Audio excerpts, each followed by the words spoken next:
esto, Joana. Joana, ¿qué tal? Tengamos ahí una cosa. Mire, Joana nos está mostrando cómo nos vemos en Facebook. Así, wow. Listo. Es lo malo cuando uno quiere activar los micrófonos a la mano. Bienvenidos. Ay, no, Lice, en el chat no se vale, no se vale porque en el chat no nos ven en Facebook. Bienvenidos a todos, por favor, sigan acá al fondo he puesto. Hoy es como una noche de chisme historiográfico, no sé cómo es llamado. Fantabuloso, fantabuloso haberme escuchado un rato así de feo hablo, guácala. No, mentiras, es que así que me sienta como muy locutora, no. Pero muy buenas noches, voy a empezar a compartir links y voy a empezar a echar a alguien al agua. Saludemos a Rafa, Rafa es el que nos ameniza todo. Rafa, habla por favor mientras yo comparto links en Facebook. Ah, Rafa. Eso es a traición y sin... No, es que no nos da pena porque Rafa es un viejo amigo. Es un viejo amigo de la Hablateca, entonces vamos a compartir esto por diferentes Sí, lados. casi Yo no tengo accionista de la cámara. biblioteca. Yo no tengo cámara. Wow, sí, sí tengo cámara. Entonces. Hola Rafa, te habíamos extrañado por este lado de la transmisión. Sí, sí, te hemos extrañado mucho. Sí, la semana pasada estaba desde Facebook, pero no es lo mismo. No es lo mismo, te gusta estar acá. Ni nos cuentas, ni nos saludas, solo dice por WhatsApp, ya estoy aquí en Facebook. Solo me acuerdo que Diane hizo un chiste pasadísimo con los ciegos. ¡Qué chiste! Recuérdanoslo. Ahora me va a echar al agua para la gente que no Algo ve. de los pobres ciegos que ella dijo como que le preguntaron por ellos y que no se habían visto o algo así. No, fue un chiste pasadísimo, es un chiste entre amigos que mi papá se hace con sus amigos. No, muy pasado ya. Y ellos le responden a uno, no lo he visto.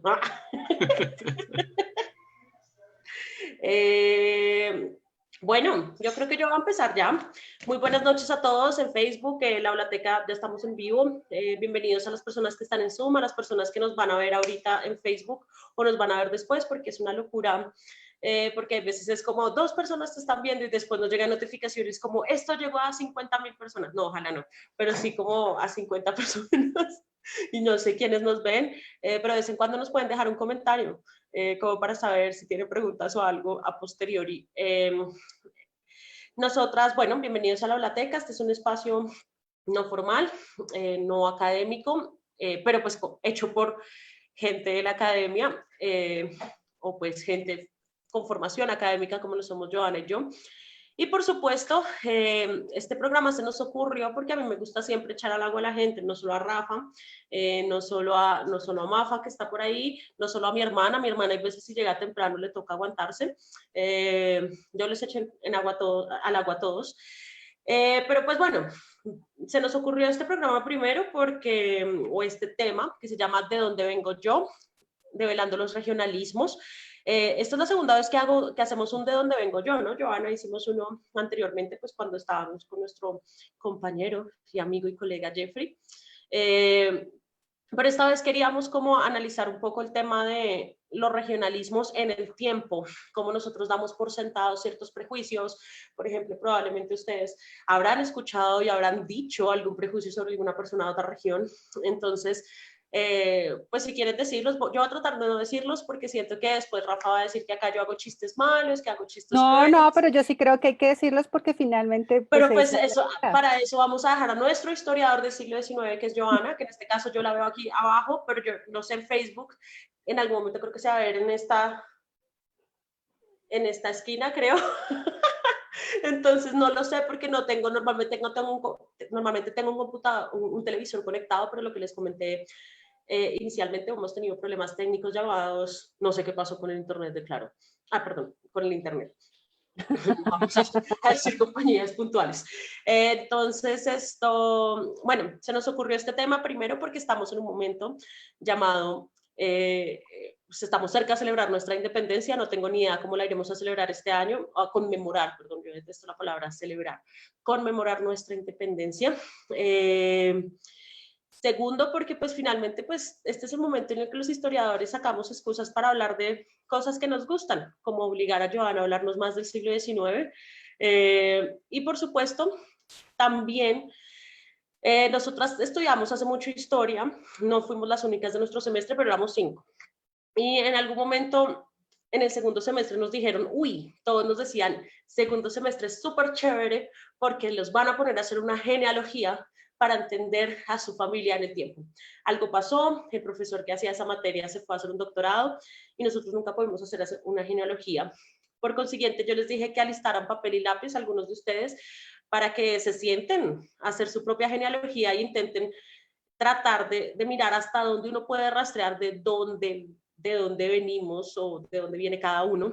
Entonces esto, porque nos hemos sorprendido. Y por supuesto, lo que yo siempre le digo a Joana, somos amigos desde hace muchos años y yo siento que todos como que, yo siempre digo, sí, mi familia es de yo no sé dónde, y de repente Joana te dice como, yo tengo mi hermana, yo no sé quién, y yo, ¿tú tienes hermanos? Discúlpame. Entonces Miguel Rivera, que también es historiador y colega, pero como de 5 semestres más adelante ya lo hizo. De hecho, estamos analizando, porque le conté antes de que viniera, que tal seamos primos lejanos, amigo Miguel. Entonces, ¿cómo empezamos esto? Joana es Joana es la casa invitada hoy, entonces Joana es la que va a dirigir esto. Entonces, bienvenidos y bótate con este mapa. Pues como todos lo vieron, pues de donde vengo yo, develando el regionalismo, el mapa que está de fondo es un mapa de 1821, momento de la Gran Colombia, donde solo hay un gran país que se llama la Nueva Granada, Venezuela y Ecuador. Y pues ese gran ideal se va a ir fraccionando y pues quedaremos solo convertidos en una República de Colombia. Pues solo, pues sí, pues solo. Como le dice Dayan, la idea es que hoy hablemos de regionalismos, pero no tanto el regionalismo sobre de dónde somos, no tanto de dónde somos, sino también la percepción que tenemos del otro. Y también de dónde somos. O sea, porque también cuando uno recuerda a su familia, sus padres o abuelos, de dónde vienen, y también la percepción que nosotros tenemos frente al otro, nos damos cuenta que a veces tenemos unas percepciones, entre comillas, cerradas, y también un poco que han sido, no, yo no diría impuestas, sino han sido educadas y vienen de una tradición que, como intentaré mostrarlo, pues no lo mostraré mucho porque solamente hablaré del siglo XIX, pero son una tradición de regionalismo que viene de la colonia. Entonces, es como pensarse también, también la idea no es generar un gran nacionalismo y que hay que sentirse orgullosos de ser o no ser colombiano, o sea, allá cada uno con su percepción sobre el país donde nació. No, yo no voy a entrar en discusión eso, sino es más como ir, como es develando, buscando las raíces de dónde venimos para también al final, cada uno personalmente, como llegar y empezar a decir, yo por qué odio al otro, cuando eso también, creo que también lo hablé con Dayan, es una forma de reconciliación. Y es una forma de reconciliación en un país que creo que, y creo no, estoy consciente y sí me parece que lo necesita, reconciliarse con el otro. Y no con el otro que es mi vecino, sino con otras regiones. Pues ustedes ya nos contarán a qué región no lo quieren, qué región le fastidia. Con Dayan también hemos hablado que hay regiones en donde cuando nace X o Y persona, también no la queremos de acuerdo a nuestra ideología política. Entonces, pues eso es un asunto de que hay que ir mirando si es tan cierto que no queremos o si queremos a otros y a otras regiones por eso. Bueno, acá me están pidiendo link, y quería como intervenir un poco. Yo también quiero que este ejercicio sea un ejercicio de reflexión alrededor de cuando nosotros mismos excluimos al otro, cuando nosotros esto mismo decimos cosas del otro, es decir, acá es un tema de otredad, es decir, yo estoy en esta región, yo nací aquí, pero los prejuicios que tenemos hacia el otro son heredados tanto por nuestros padres como nuestros abuelos y también por nuestros círculos, o sea, nuestra sociedad misma, nuestra región misma. Entonces, eso es súper importante que, bueno, yo siempre pienso este espacio como un espacio ameno para hablar de historia, hablar de ñoñadas, pero a la vez también para que planteemos otra perspectiva al presente. Entonces, también quiero que tengan en su cabeza, iniciando ya estamos iniciando y avanzando, y mientras paso los links a los que no han iniciado con nosotros al mismo tiempo, tengan en cuenta qué cosa desobligante sería la palabra han dicho ustedes sobre alguna otra persona de otra región, que han criticado, ya sea de comida, han dicho, no sé, son perezosos, ¿qué otras cosas? Esto, la gente es perezosa de esa región, la gente de esa región, no sé, tiene unas ideologías que no nos gustan.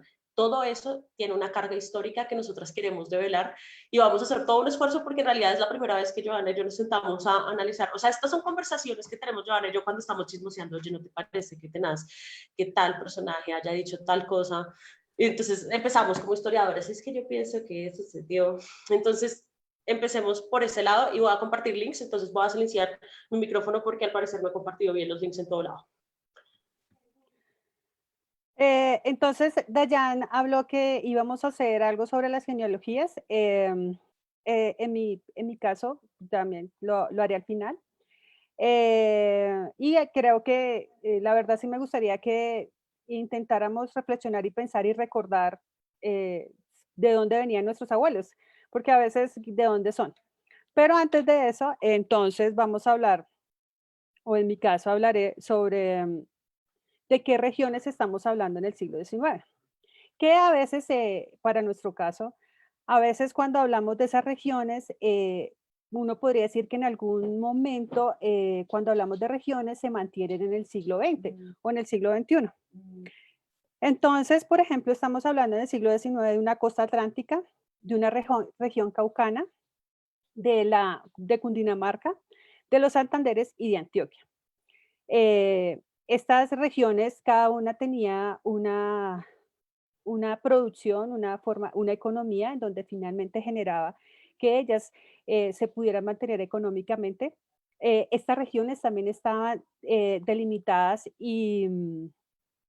por un territorio, por una geografía, que eso también es muy importante recordarlo cuando decimos eso, porque la geografía también hace que nosotros tengamos una percepción sobre el otro. Entonces, por ejemplo, si más o menos podemos leer la diapositiva, entonces la costa atlántica, igual que podríamos decir como lo hace ahora, manejaba un comercio exterior. Em, esto, em, y tenía sus principales poblados, era Cartagena y Mompox, una región caucana con una economía esclavista y de producción de oro en las minas del Chocó, que todavía las minas de oro son muy importantes en esa región. Y su ciudad principal era Popayán, donde vivían las familias más ricas de ese reino. Pero sin olvidar que Popayán, antes de pertenecer al nuevo reino de Granada, era parte del virreinato del Perú. Entonces esa región es muy importante también y por eso también es muy importante económicamente y por eso sus familias son tan importantes. Cundinamarca, pues como casi todos, yo diría que sabremos eso por ser Santa Fe el centro del poder, y pues Tunja, como una de las ciudades principales. Santander, con una manufactura y con varios poblados y villas importantes. Aquí entonces empezaré a hablar de dónde vengo yo. Entonces yo soy santanderiana. Y a mí siempre me preguntan, antes me preguntan, ¿usted qué Santander es? Entonces yo, ¿cómo así qué Santander es? Entonces, pues yo soy de Santander del Sur, que antes yo tenía que hacer esa diferenciación que era de Santander del Sur. Y pues no, yo nací en Cúcuta, norte de Santander, pero fui criada en Santander. Oh, por Dios. Pero yo pensé que esta mujer era bumanguesa. No, o sea, tampoco. Se ha develado todo. Pero, a mí la verdad, y me perdonarán si alguien es del norte de Santander o es cucuteño, a mí no me gustaba. Yo la verdad evito decir que soy de Cúcuta. O sea, lo voy diciendo porque nací ahí, mi cédula dice que soy de ahí, pero no me gusta, a mí la ciudad no me gusta. Y creo que ahí es cuando también digo y me pienso, ¿por qué no me gusta? Y a mí la ciudad no me gusta porque toda la vida he mareado y ir de Bucaramanga a Cúcuta es peor que ir Bogotá a Armenia.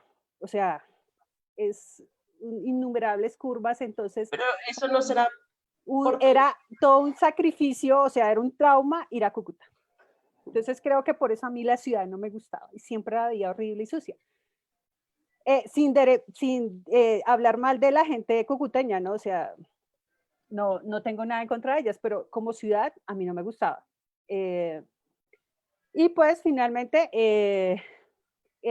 siguiendo con la diapositiva, pues está Antioquia, y en donde es una élite comercial minera de hacendados. Antioquia, en la época de la colonia, no era tan importante, pues porque esa era así aparte un poco de toda la zona cundinamarquesa, de la zona de Santa Fe y de Cundinamarca y de la región Cauca. Antioquia va a aparecer posteriormente ya en el siglo XIX como una región muy importante. ¿Qué es lo que pasa con estas regiones? Hay que entender que hay una diferenciación muy desigual en su desarrollo económico, diferenciación que también existía dentro de la misma región, en los mismos poblados y con unas estructuras específicas, estructuras sociales muy específicas y sus propios focos de poder local. Y si recordamos el siglo XIX va a ser un momento de mucho conflicto, de guerras, de revueltas interestatales. Sí, no, pero ¿quién dijo? Interestatales, pues sí, pero puede un historiador decir, o bueno, una persona que no sea historiadora, negar todo lo que yo estoy diciendo y pues uno nunca sabe quién era así. Y con unas élites, cada una muy importantes dentro de estas regiones. Y también uno durante el siglo XIX va viendo que es un territorio nacional, un territorio muy fragmentado, ideológica y territorialmente. Entonces, como ya lo había dicho, entre cada región también había unos límites geográficos muy importantes que no generaban una comunicación. Y en el siglo XIX, debido a la falta de vías de comunicación y que todavía se usaban los caminos de herradura o los caminos que se usaban en la época indígena, era muy difícil la comunicación. Entonces, ya pasa a la siguiente diapositiva. Sí, porque es tu presentación.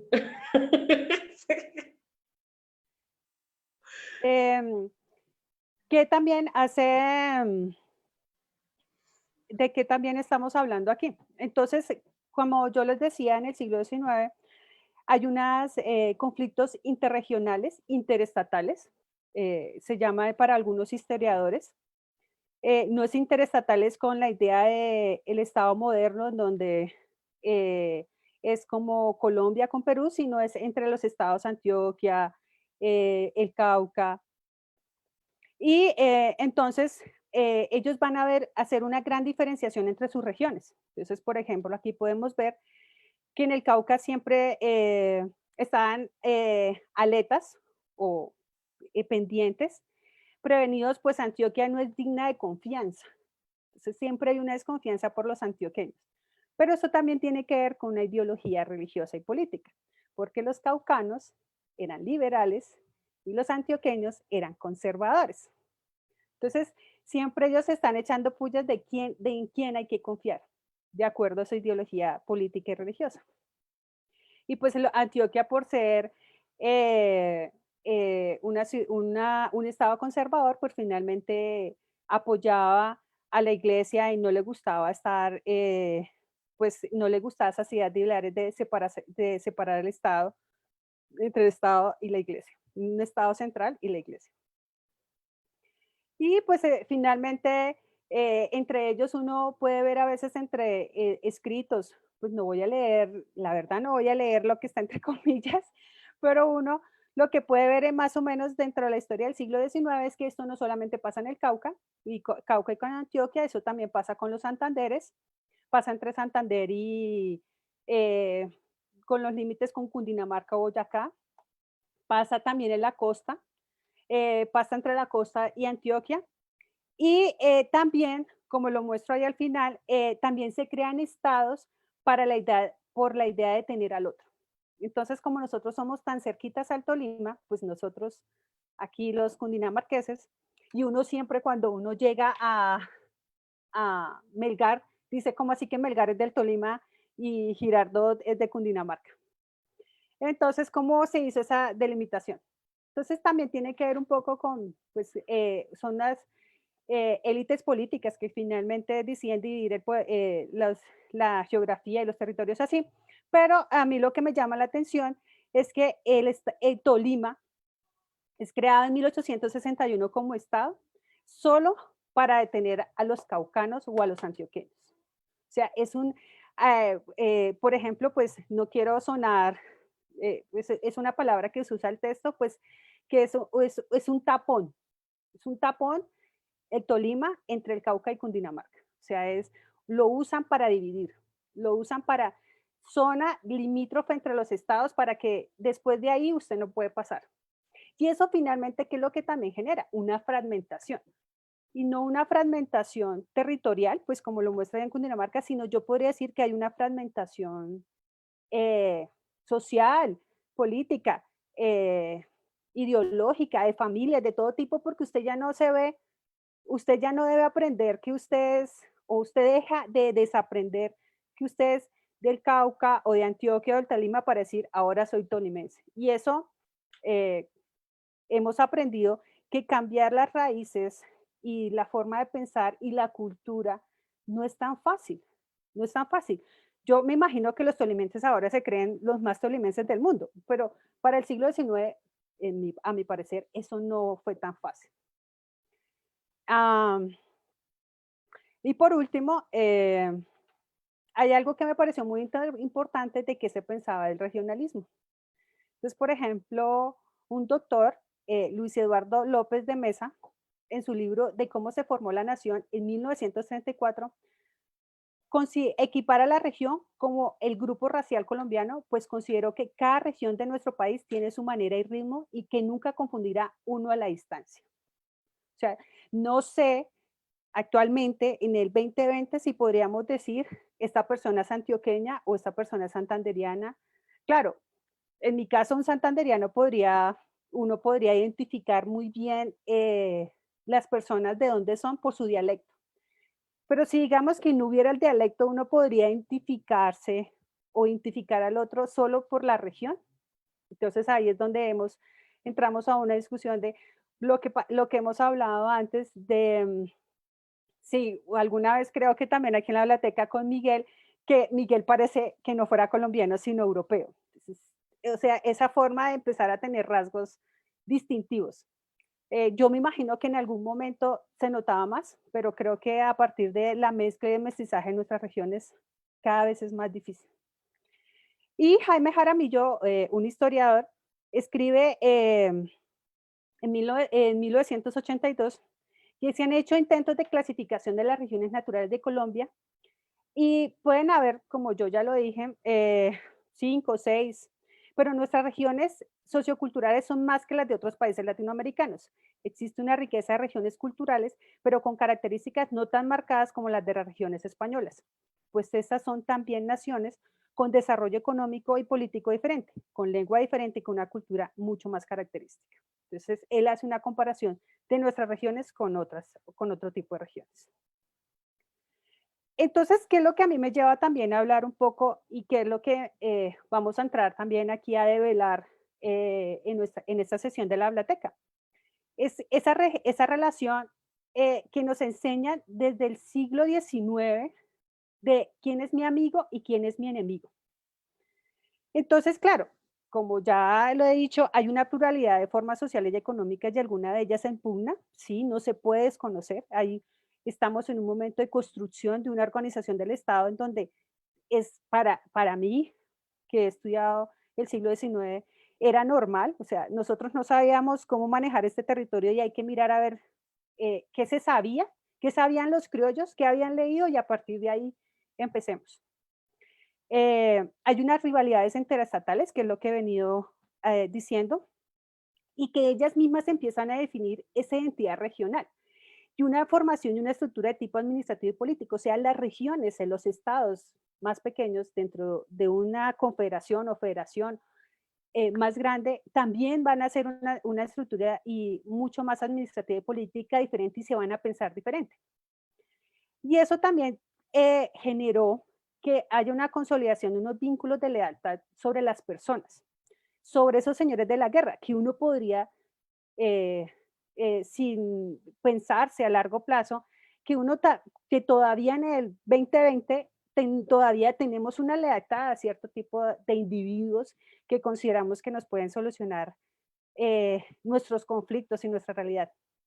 Y esos lazos y esa identidad se va a reforzar con la prensa, con comunicados y llamados a participar en una guerra. O sea, como usted es antioqueño, como usted es caucano, como usted es santandereano, usted tiene que estar conmigo en contra de. Y entonces eso, como ejemplo, ahí lo puse, es como es la idea de que un campesino no es colombiano, sino es antioqueño. Pero eso es un ejemplo que uno lo podría decir para otro tipo de regiones. Pues yo lo puse ahí como ese en específico, pero no tiene que ver solo con el antioqueño, sino con otras regiones. O sea, que en algún momento se decía en el siglo XIX, yo no soy colombiano, sino soy caucano, o yo soy costeño, porque también hay una diferenciación en el siglo XIX del costeño del Pacífico, aunque a los dos se les llama costeños, también ellos dicen como el costeño caucano hay que desconfiar de ellos, es igual que había que desconfiar de los otros. Entonces, con esto termino y entonces es para empezar a pensarnos aquí cómo, qué enemigo regional tenemos nosotros, que al final nos han enseñado que es un enemigo, pero que ese enemigo es casi que una imposición, uno podría decir, es una cosa que nos lo han educado desde la escuela, desde la familia, sobre quién soy yo y de dónde vengo. Pero no puedo creer que hayan 49 comentarios en ese chat. Porque están haciéndose pullas regionales, todos. Ok. O sea, se están empezando a tratar mal. No, mentiras, ahorita les activaremos. El que quiera alzar la mano tiene que convencernos. Mire. Jan. Jay, que yo ya sé quién es Jay, dice que sigue indignado por el Tolima. Yo estoy diciendo en el chat de Facebook que si quieren hacer preguntas me cuentan. Bueno, yo al principio les dije, hagamos una genealogía. Y yo quiero empezar un poco, en 5 minutos voy a hacer rápido, y Joana todavía no nos ha hecho la de ella, y espero que nos la muestre, porque el misterio de la vida ha sido que, por Dios, no, esta mujer no era Bucaramanga, o sea, estoy ofendida por enterarme después de no sé cuántos años de esto. Yo siempre, si bien no pudimos nunca hacer este ejercicio de genealogía, yo siempre lo he hecho, he intentado historiar a mi familia y siempre me encuentro con un dato nuevo, lo que creo que debería sentar a escribirme antes de que se me empiece a olvidar a escribir esto. Entonces, bueno, nosotros somos Dayan y Jennifer está por ahí y somos hijas de Cecilia y Darío. Cecilia, nacida en Bogotá, no vamos a decir el hospital, no mentira, sí lo vamos a decir, el hospital de la policía. ¿Por qué? Porque don Carmen Julio León era policía, pero no lo conocí. Y pues obviamente mi abuelita era una mujer trabajadora y los dos son de Boyacá. Pero el misterio de la vida eso no es ningún misterio, eso me enteré hoy. Don Carmen Julio es de esa...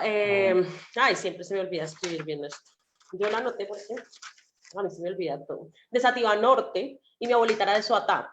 Y hoy me enteré que Soatá y Sativa Norte son municipios muy cercanos a Santander.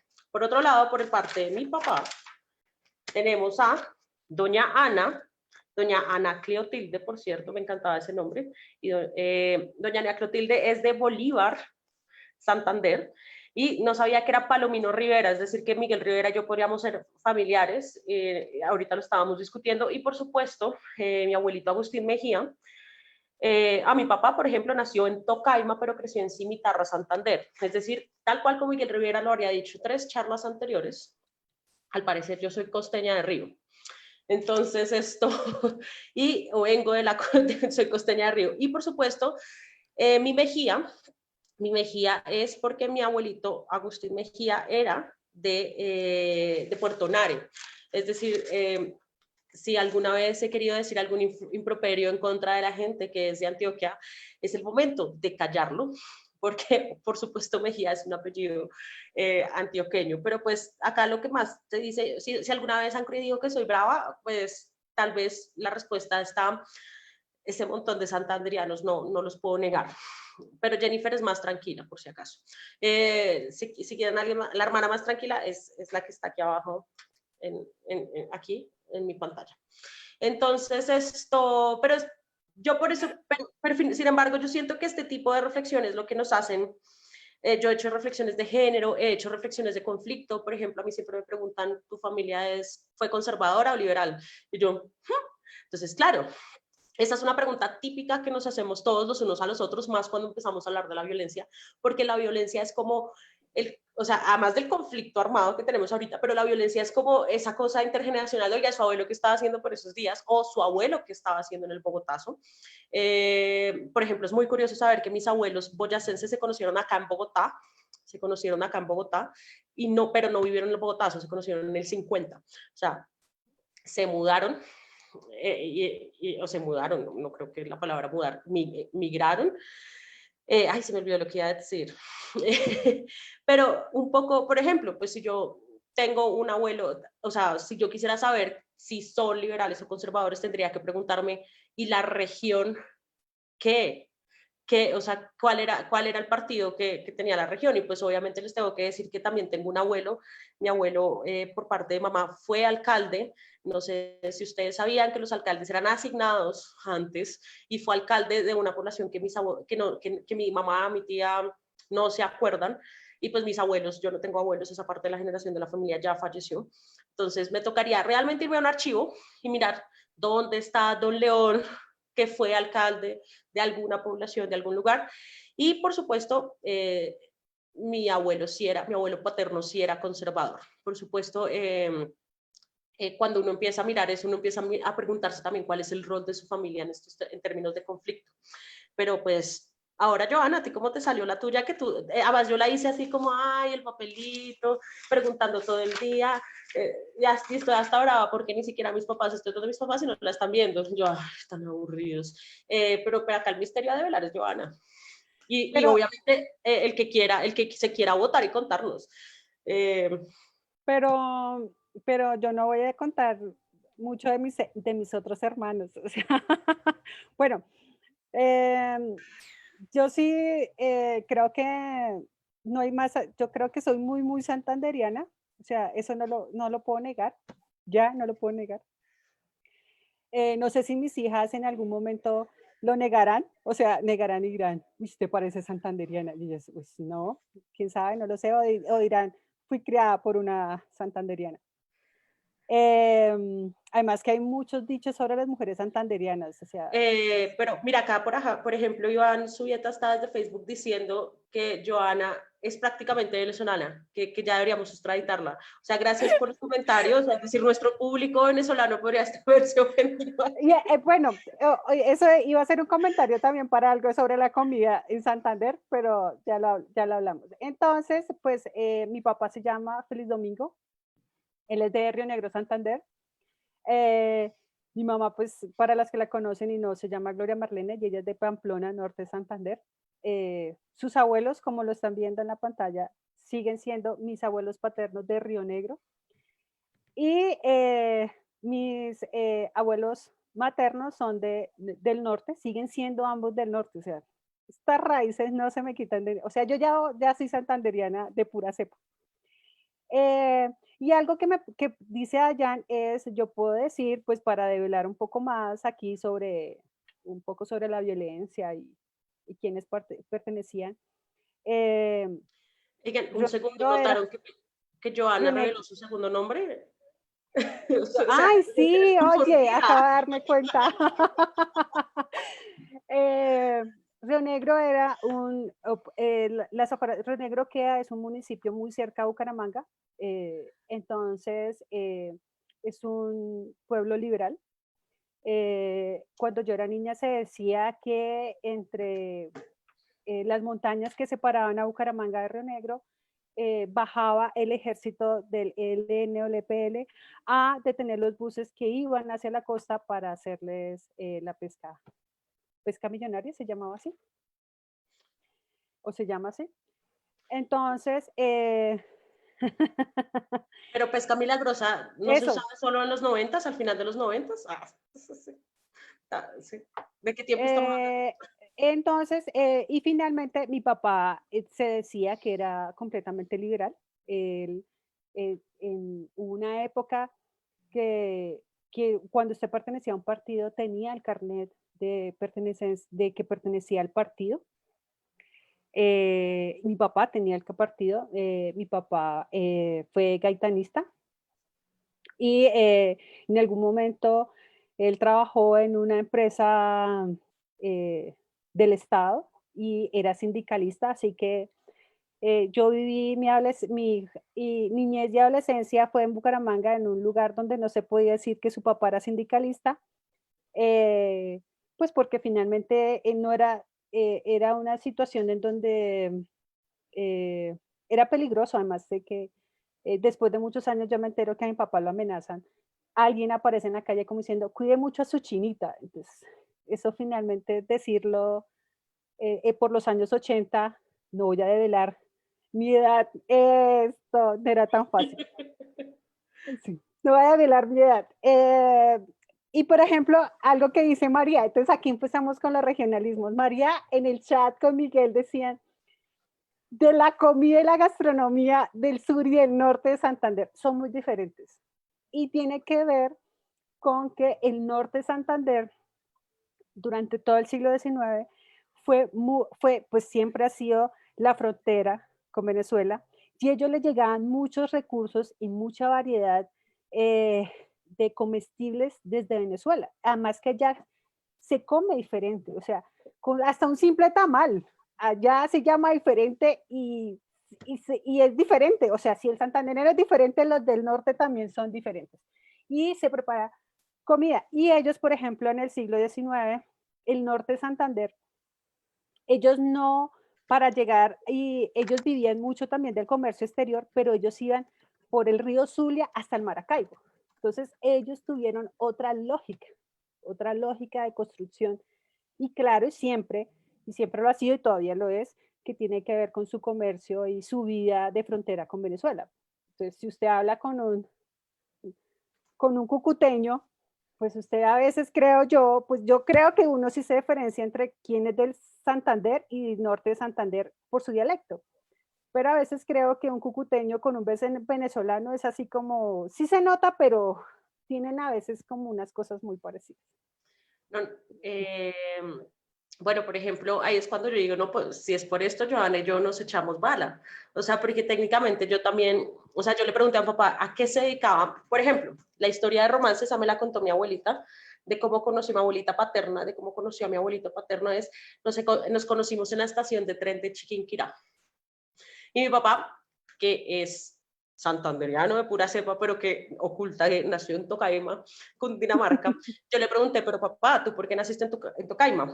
Porque mi abuelito trabajaba en obras públicas, pero a la vez durante mucho tiempo fue el intendente de la estación de policía, de la estación, pero no era policía, no entiendo cómo funciona eso y espero que algunos de los historiadores que andan por aquí me lo pueda explicar, pero era el intendente de la estación de policía de Cimitarra, Santander. Entonces, esto nos podríamos echar bala acá, Joana y yo, acá, sí. O sea, no somos las santanderianas en común que creíamos ser desde hace 15 años que nos conocemos. Entonces, no, perdón, 10, no somos tan viejas. 10. ¿Qué más cosas? Bueno, yo quisiera que alguien se votara, por ejemplo, a mí, yo no sé, JJ me compartió unas imágenes fuentes bien interesantes, me compartió imágenes de, no sé si quiere que las compartamos porque me tocaría pasarlas a Zoom, pero alguien que quiera hablarnos de esto, por ejemplo, alguien que haya sentido como nos dieron palo, un tolimense, un paisa, porque no nos estamos dando palo tampoco creo, pero alguien que quiera remontarse a lo que Joana explicó acerca del siglo XIX, por ejemplo. Alcen la mano, no todos al tiempo, voy a empezar a abrir micrófonos, si ustedes saben que yo soy dictadora aquí. No, mentira, no. Miguel está que habla por ese chat sobre Santander. Miguel, deja ver esos ojos bellos, déjanos verte. Además estaba estaba tomando whisky, ¿no? No, pero no estoy de fachas. Ah, bueno, está bien. Cuéntanos nomás. Después No, sigue pues que, Jason. o sea, lo que, digamos, por ejemplo, yo no sé si tú que eres de Bucaramanga, ustedes han escuchado mucho que allá se habla muy y se le tiene desconfianza, pero muchísimo a la gente de Boyacá. Que uno siempre le dicen, esos son los reinosos, huelen a feo, guardan el puñal debajo de Claro. la ruana, pilas que esos son tapados. Mi nona siempre decía, desde que en Copetrán entraron conductores boyacenses, ni siquiera boyacenses, boyacos, esto se perrateó, pero andaba en autoboy, ¿no? Pero sí, entonces lo que tú decías, sí, ahí hay su cuento. Pero también es curioso, ¿no? Digamos, por ejemplo, uno va al sur del Cesar, lo que es Aguachica, San Alberto, porque eso conecta con Ocaña, ellos son también santanderianos, pero es curioso, o sea, uno, digamos, si es de Bogotá y eso cree que ellos son costeños, pero no, y ellos hacen las vueltas en Bucaramanga, no van a Valledupar, y no se sienten costeños para nada. ¿Mm? Claro, son como tú le dices, ya son costeños de agua dulce. Pero no, esos Además son que los de los Barranca, esos son los de los Barranca. ocañeros no quieren ir a Cúcuta, no les gusta. Yo Mm. también recuerdo que cuando O sea, vivía son en como Bucaramanga, Shelbyville y Springfield en Los Simpsons. O sea, son algo así. ciudades enemigas. Sí, o No, sea, y pues los ocañeros no querían ir, y sí, yo me imagino que sí, efectivamente hay una rivalidad entre las élites, entre el Santander y Norte de Santander, pero sí, creo porque que, también, ¿qué es lo que pasa? Hay mucha rivalidad porque cuando era el estado de Santander, la capital siempre estuvo en el sur. Si no estuvo en el Socorro, pues estuvo en Bucaramanga fue reciente, ¿sí? Pues entre comillas, ¿no? A finales del 19. Pero Cúcuta era más pujante, pues por el comercio. Y el café salía por ahí hacia Venezuela. Entonces, claro, pues ellos, pues Cúcuta en habitantes, creo que si no estoy mal, es o es más grande que Bucaramanga. Bueno, yo quisiera darle la palabra a Jason, no sin antes de compartir una imagen. Ah, y una cosa antes finalizando, Bueno, Dayan, qué pena contigo. María, la comida es diferente. ¿Qué te pasa? ¿Qué pasó? ¿qué bajó? ¿Qué bajó? Ay, no, sin cámara en este. Bueno, entonces, Jason, JJ, si es Jason, yo acá diciendo, o alzó la Sí, mano accidentalmente. obviamente sí. A ver, ¿qué quieres? ¿Que muestre primero las cositas? Sí, porfa, porque Jason mandó Bueno, fotos. no, Si quieren hablando, participar, me es difícil buscarlos en todos los chats, así que yo les doy el micrófono abierto como quieran. Ya me voy a salir por acá antes. bueno, hablando, este sí es un paréntesis del siglo XX, hablando un poco de lo que es la militancia de la que ahorita estaba hablando Johanna, sobre todo en el siglo XX en términos de partido. Entonces, esto es un carnet del Partido Liberal del departamento de Antioquia, ¿no? De Medellín. Entonces uno ahí estaba reseñado obviamente con los grandes hombres de este país. Y ahí, bueno, ¿no? Ahí lo ponían a uno, por supuesto. para Aquí, votar, ¿estaban las eh, casillas de votación? claro, el gran Darío Chandía ahí al lado de gran Alfonso López y demás. Y Los también, cuadritos que El hay gran en medio. Alfonso López, ¿no? Quiere decir déjame, que Jason es historiador y estuvo hace 8 días y él sabe quiénes son los buenos hombres de este país. por supuesto, De la historia, de la historia. Él se atreve a decir. obviamente. Y esto es parte del censo liberal que se hizo en el año 30 previo al ascenso de Olaya Herrera, ¿no? Entonces el partido mantenía bastante control sobre, bueno, hay otra cosa chévere que les quiero mostrar, eso se sale un poco del contexto, pero es una cosa muy chévere, porque esto también tiene que ver con los masones, y esto es parte de los firmantes, todos estos son los firmantes del liberalismo de los años 40, en el 42, ¿no? Aquí tenemos a Luis Cano, del Espectador, ¿no? López, y a Lleras Camargo, bueno, pero bueno. Entonces el Cuéntanos, partido es Jason, ¿de dónde sacaste esa pieza? Tú sabes de dónde saqué esa pieza. No piensa que logré ganar al banco. Entonces, bueno, no, yo quería reivindicar primero que todo al departamento del Tolima, porque era supremamente importante en el siglo XIX Y lo que pasa es que se hace, esa diferencia la quieren remarcar mucho, porque una vez dejamos de ser Confederación Granadina, si ustedes miran la cartografía, la diferencia con los estados soberanos, con los Estados Unidos de Colombia del 63, del Río Negro, entonces la diferencia va a ser efectivamente el Tolima. Pero si uno mira el Cauca, todo el sur del departamento de Cundinamarca da con el Cauca, que era más de medio país. Y pues si miran la cartografía anterior de lo poco que hay, se van a dar cuenta además que el puerto más importante, el triángulo Mariquita, Ambalema y Honda, va a ser un triángulo muy importante en el siglo XIX, de tal manera que es parte integral del comercio del siglo XIX. Y otro tema que me parece muy interesante es el tema de Panamá, porque entonces nosotros siempre hablamos de los ferrocarriles, de cuando llega el ferrocarril, de cuando llega el telégrafo, que es supremamente importante, que van ligados, porque ¿por qué nace el telégrafo? Porque necesitaban saber que el tren se había accidentado, entonces para evitar que el siguiente tren saliera y se volviera un mierdero porque el otro se había varado, entonces necesitaban comunicar con la siguiente estación. Entonces las primeras líneas del ferrocarril y de telégrafo son panameñas, son del 55 del siglo XIX, 55 el ferrocarril y por los mismos años el telégrafo. Entonces son avances en términos de comunicación del país que nosotros siempre, como somos tan nostálgicos con Panamá, que eso nunca fue nuestro, duró 80 años siendo nuestro, pero antes había sido audiencia. Entonces son cosas muy importantes, ¿no? Panamá es un departamento interesante ahí de esos estados soberanos. Y ya, no sé qué más Además decir. que con eso de Panamá, Gracias, yo creo Jason. que fue muy importante. Nosotros creo que es muy nuevo, entre comillas, que quitemos de nuestro mapa Panamá. O sea, yo recuerdo que cuando estaba en el colegio y me tocaba hacer mapas, todavía parecía, o sea, nos tocaba dibujar ese pedacito en Panamá sabiendo que Panamá no era nuestro. Entonces, eso creo que con sociales y los colegios han ido quitándolo, pero eso de Panamá, nosotros creo que la historia siempre dio mucho palo ahí como diciendo no lo robaron, que al final Sí, pues es que no si es uno mira el no es siglo un robo. XIX, por ejemplo, nosotros incluso a comienzos del XIX teníamos Veraguas, lo que hoy en día es Costa Rica, y nosotros hasta el 24 con el Tratado de Esguerra Bárcenas teníamos parte de la costa nicaragüense.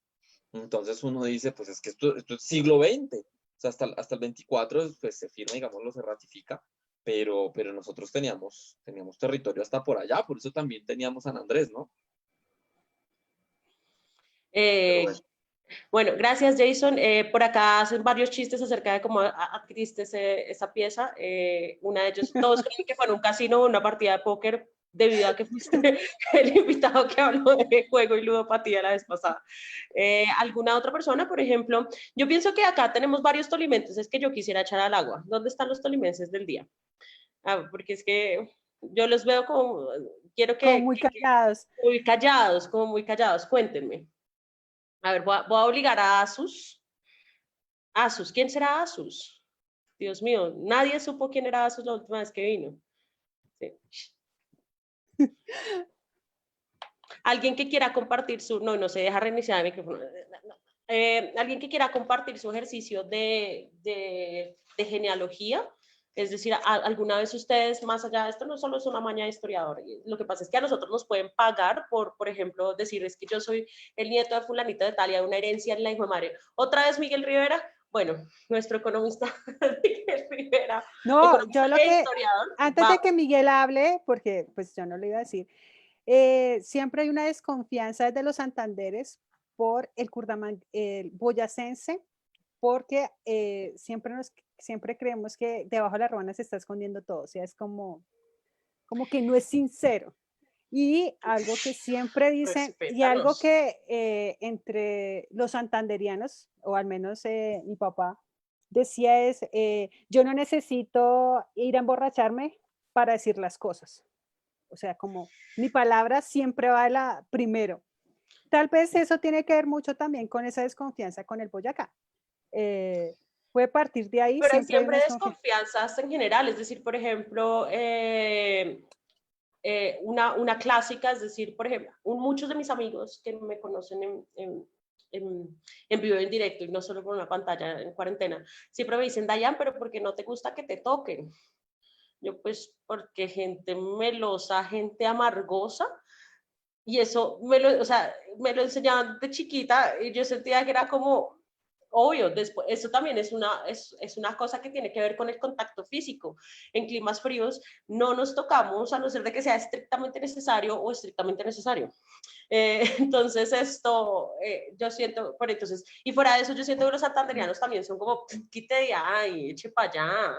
Entonces cuando uno se encuentra con personas de otras regiones que quieren abrazarlo a uno, no es como, por favor, no es necesario tanto contacto físico, pero claro, el contacto físico es importante y lo supe cuando viajé al Chocó, cuando una persona cualquiera le ponía la mano a uno en la espalda, en la mitad de la espalda, yo decía, esto no es un acosador, es solo una persona que pasó y se sostuvo con uno porque el cuerpo, o sea, también las concepciones de cuerpo tienen que ver con el clima, tienen que ver con lo mucho que estemos destapados, creer que alguien esconde algo en una ruana.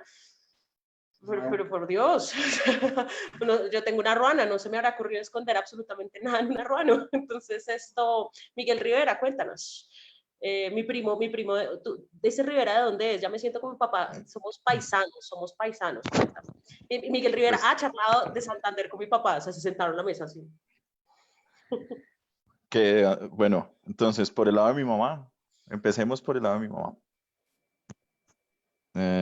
Mi abuela nació en Puente Nacional, Santander, ¿sí? Y mi abuelo materno es de La Palma, Cundinamarca. Por ¿Ah? eso tu tesis, Claro, obvio, de qué historia. combinación tan explosiva, ¿no? Y Imagínese por el también. lado de mi papá, mi abuelo es de Piedecuesta y mi abuelo es de San Gil. Pero el Rivera viene es porque el abuelo de él, o sea, mi bisabuelo era de Jesús María, Santander. Sí, por el lado de mi abuela paterna, sí, todos son de San Gil. O sea, y de San Gil, pero, uff, de que uno le dicen, sí ve el altar de la iglesia, su no sé qué fue quien lo talló y lo hizo. Y uno, vea, pues qué interesante. ¿Sí? Y por el lado de mamá, sí, o sea, sí, son de esa zona, Puente Nacional, Barbosa, que eso ya es límites con Boyacá, ¿m? Que ya es la frontera, que cuando uno va en carretera, uno entra a Santander, sale de Santander, entra a Boyacá y vuelve y entra a Santander, que es ahí en esa zona entre Oiva, Chitaraque y Barbosa, Por ¿sí? eso Miguel es más santanderiano que yo. No, Además es que que con Miguel en la universidad teníamos el chiste que la mamá siempre andaba con el rejo. Y él Uy, decía que sí. claro sí, que sí, sí, además que claro. yo sentía que cuando primero con Joana, quiero contar una anécdota que no está, pero nos acordamos todos muchos, alguna vez se puso brava, ¿Se entonces decía, arrechó? estoy arrecha, y nosotras la mirábamos, María, Luisa, yo, tres mujeres así como, pero ¿por qué estás arrecha? ¿Qué te pasa? O sea, pero ¿qué te pone? Y entonces, después de muchos años, ella no entendía nuestra reacción, y cuando se conocen con Miguel Rivera, porque no somos del mismo semestre, y los dos se les empieza a salir, mano, no, que no es lo mismo ser toche que pingo, que no sé qué, No. o sea, ellos se encontraban ahí como, y siempre era como, vaya Miguel, que su mamá tiene el rejo ahí escondido, vaya Miguel. Por eso le digo, pilas, Joana, se le sale lo de Noraima, la esposa de Ordóñez.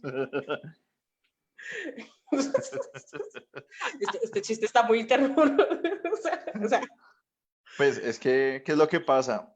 Digamos que a los santanderianos quien más lo retrató fue Ordóñez, claro que sí. de la Risa, y la esposa, que creo que se llama Noraima. En la serie le decían Noraima, ¿sí?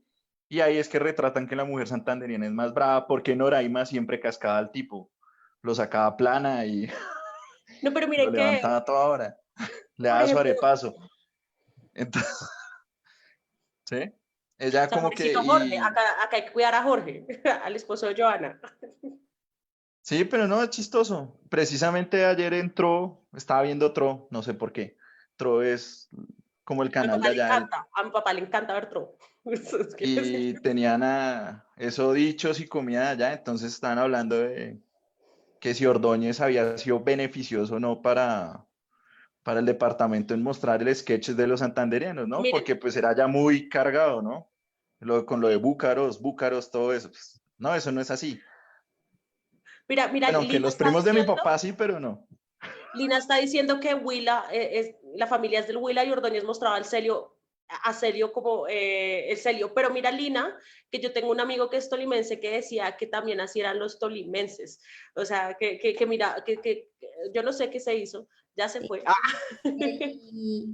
Ahí interrumpo, sí, pues realmente pues eso fue el área del Tolima grande y creo que pues Ibagué y Huila tienen mucho, o sea, Huila y Tolima tienen mucha conexión, de por sí hay muchas familias que están mezcladas. En mi familia mis papás son del Huila, o sea, papá y mamá, pero ya mis abuelos, ya hay una parte del Huila y otra parte que eran del Tolima, y mis bisabuelos ya eran tolimenses, entonces como que esa región está muy mezclada. Y me acuerdo mucho de Celio, pues porque Celio es una persona que hablaba súper despacio y súper perezoso, porque pues se dice que las personas del Huila son muy perezosas, y puede que sí, siempre en las regiones donde hay calores muy fuertes, las personas tienden a ser muy pasivas por el tema climático. Entonces, en Neiva todo va muy despacio, tanto así que yo voy al éxito y me desespero hasta con la cajera que me está pasando las cosas, el mercado, lo que estoy comprando, porque pues van a un ritmo muy, muy, muy lento. Gracias, Lina. Claro que sí, pero incluso, por ejemplo, cuando me decían, ¿por qué los bogotanos son tan fríos? Alguna vez fuimos a un congreso de historia, un gran grupo de los que estamos acá, y entonces éramos como, íbamos a en Tunja, entonces íbamos a cualquier local y era como muy amable, muchas gracias. Bueno, ¿nos puede indicar dónde queda tal cosa? No. Entonces yo dije, esto es lo que siente la gente de otros lugares cuando van a climas fríos y la gente es fría, o como, o sea, como lo que dice Don Asus, que no quiero revelar su identidad, es la gente de clima frío es así, la gente de montaña, pero yo también creo que no hay que caer, o sea, el problema es cuando caemos en determinismos geográficos, es decir, no, entonces ahora todos los costeños son perezosos, o ahora que, o sea, toda la gente de tierra caliente es perezosa y la gente de tierra fría es muy laboriosa. ¿Dónde hay un paisa? No tenemos paisas que nos hablen de colonización. Alguien que quiera hablar de colonización antioqueña, un historiador, alguien que diga, o sea, por ejemplo, ustedes no han visto porque, ¿dónde está Luisa? Luisa alguna vez levantó la mano. Luisa, cuéntanos qué querías decir ahora. A ver, estoy con Tomás. Así a la mala.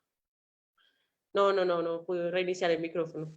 Bueno. Ya, qué pena. Es que no, es que iba a hablar en el chat y se me subió la mano, pero era para decirle lo de Miguel, que yo me acuerdo de Ordóñez de la Risa, me acuerdo de los santanderianos. Yo también soy de familia santanderiana, mi abuelo era de Bucaramanga, mi abuela... Pero ¿qué es estos por parte de secretos mamá, revelados? mi mamá crece en Bucaramanga, mi abuela era de Junín y mi papá y los papás de mi papá eran como de lo que es de Útica, entre Cundinamarca y Tolima.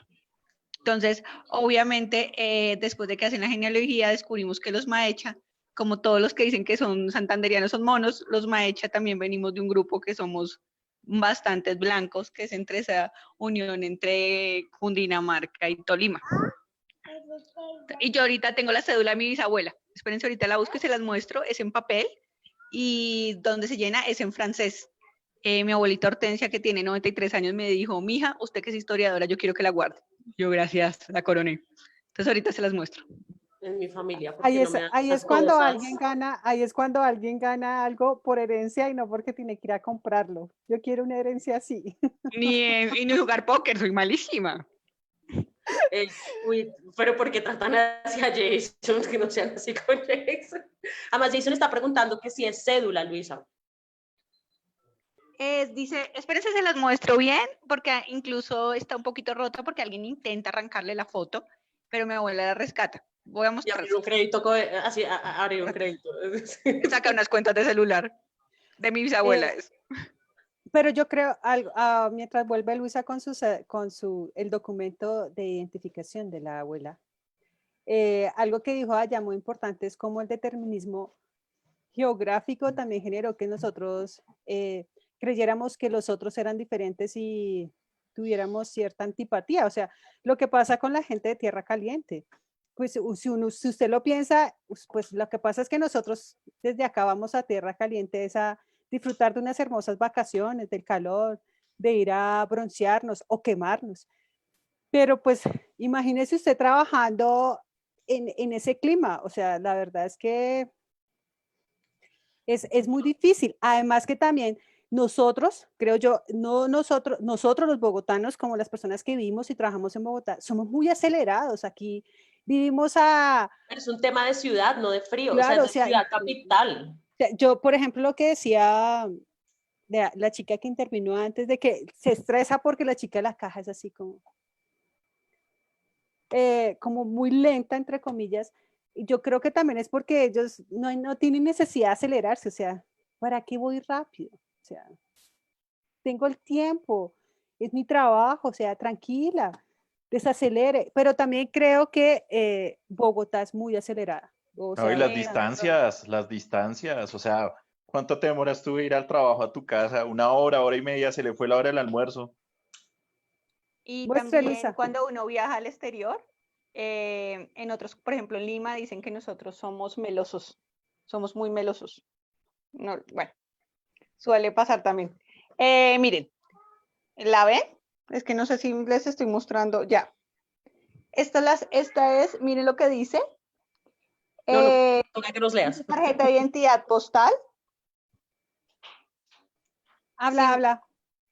Toca Dicen que nos que- leas, Lulu. Toca que hables mientras... Aunque el micrófono francés tengo no. manos libres, entonces estoy enredada. Dice que es una tarjeta de identidad postal. Tiene la parte de arriba en español y la parte de abajo en francés. Y uno la abre, tiene la foto de ella, que alguien la intenta arrancar.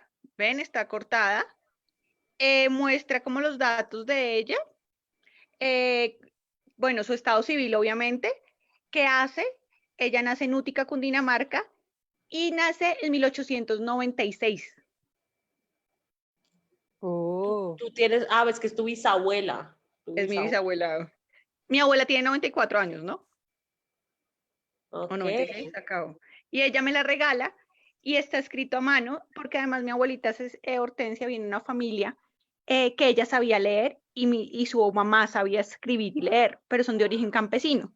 Entonces, mi abuelita me decía que la mamá la obligó a que estudiara y el papá decía que no era importante porque las mujeres no estudiaban, pero a ella sí le gustó. Entonces, mi abuelita, cuando se queda sola con mi papá y su familia, ella sabía manejar trabajadores y sabía escribir. Entonces, era algo particular en ella en ese momento. Claro, Bueno, que sí. Mi abuelita es paterna es del 1912 y ella siempre me decía como, ay, tan linda usted que lee y escribe. Yo no pude, pero yo aprendí a escribir. Bueno, obviamente también nunca podemos negar el componente religioso. Ya decía que leía porque le gustaba leer la Biblia y decía, ojalá yo a su edad hubiera sabido leer. Pero ella siempre me contaba como, no, yo tengo un hermano que se lo llevó un partido. Nunca supe cuál. O sea, siempre contaba cosas. A mí siempre me gustaba intentar captar historias de violencia porque yo sentía que mi familia era como, no, acá no tenemos ninguna postura política. mi abuela también la quitaba. Tú le cuentas y ella la corría de ahí. Espérate, antes de dejarte, tengo la cédula de mi abuelo. ¿Ustedes se acuerdan cuando se murió mi abuela? Que María dijo que se curaban para morirse y se murió. Gracias, María. Y las de mis dos abuelas, que ustedes me acompañaron al entierro de mi abuela Cecilia, que yo me quedé con su cédula, y la de mi abuelita, Hortensia, que sí está viva. Gracias, María, siempre te recordaremos. Y el entierro de mi abuelita Cecilia, que ustedes fueron conmigo. ¿Listo? Bueno, yo no sé nada, creo que Jason sabría más porque es tarjeta de identidad y más para la época. O María, que también nos cuente un poco más, que María sabe más sobre archivo que lo que sé yo. Yo podría generar una hipótesis de por qué está en francés, pero es un muy buen dato, o sea, porque el francés, Sí, o sea. sí, alguien lo comentaba ahora, hasta Rojas Pinilla se cedula a la mujer, los derechos políticos son del 57 y entonces ellas no eran ciudadanas, ellas básicamente dependían del marido. Entonces por eso como no son ciudadanas, no tienen cédula, tienen tarjeta de identidad. Y el francés es el idioma, digámoslo, de jurisprudencia, los abogados deben saber más de eso, también hasta pasada la mitad del siglo XX. No, igual también el tema de cedulación se vuelve también un tema político, es una batalla política también de qué partido va a ganar más cédulas, o sea, la cedulación para votar, o sea, es un tema electoral. Por acá tengo, bueno, yo no sé, un amigo me mandó, por ejemplo, una libreta militar de su abuelo. ¿Qué es esto?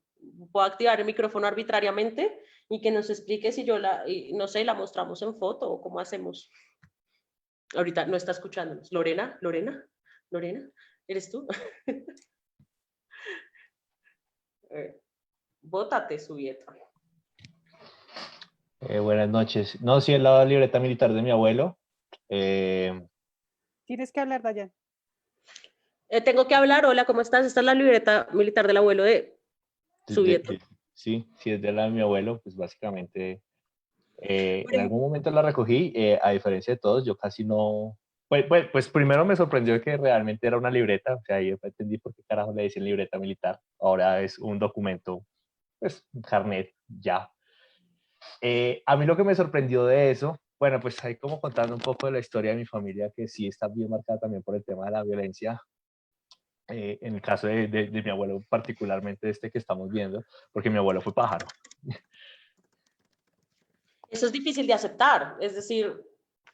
Sí. Bueno, pues eso es lo que sea viejo, yo no. Era él, No, pero esa es la idea, finalmente uno aceptar también y estar uno pues entre nosotros. Pero sí lo que ustedes decían, o sea, incluso pues yo me di cuenta que me demoró muchos años entender lo que pasaba. Primero, pues para llegar a la universidad y tener conocimiento pues, de historia, un poco de estas cosas.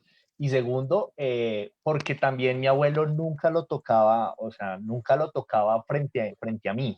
Nunca tocaba ese tema siempre le tocaba frente a temas, frente a mi papá realmente. Yo solamente vi tocar ese tema con mi papá, no sé por qué razón le gustaba eso conversarlo con mi papá, y siempre trataba de ocultar esa militancia que tuvo. Pues ya después, pues ya más grande, ya empecé a como atar cabos y esas cosas, y pues fue cuando me di cuenta que mi abuelo fue pájaro.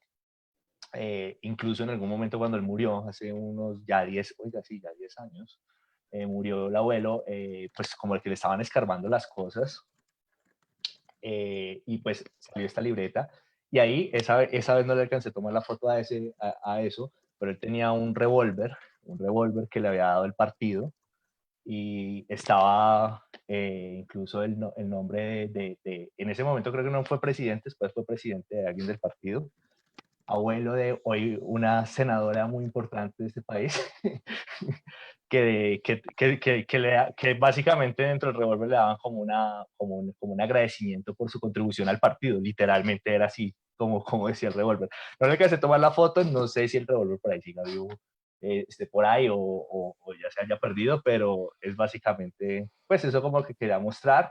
Y, bueno, y otra anécdota que siempre me pareció interesante es o que siempre me obsesionó, es esa cuestión que tenemos en Colombia. Creo que en los últimos años se ha perdido, pero eso de poner en Colombia de número de cédula tal de el municipio de expedición.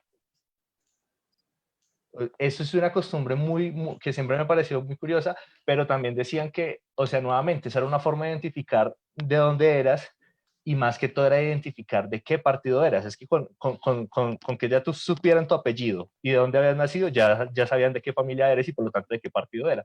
Porque el partido a la larga realmente no era, pues no sé, lo que me pareció entender en toda esta discusión sobre todo con las experiencias del abuelo, es que uno realmente en esa época no escogía el partido, uno realmente heredaba el partido. Si yo era un Sánchez, si yo era un no sé qué, y mi familia era conservadora, yo ante la sociedad ya desde nacimiento nacía bajo el estigma de que era conservador.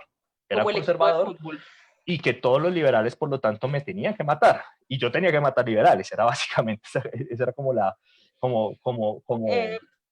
Subi, te preguntan acá que de dónde era tu abuelo. Jason te pregunta. Pero ya le van a hacer esa genealogía. Bueno, mi abuelo era tolimense, sí, él nació en un corregimiento en ese momento de Ibagué. No, pues, Sigue siendo todavía un corregimiento de Ibagué, se llama San Juan de la China. Ahorita actualmente es un corregimiento de Ibagué.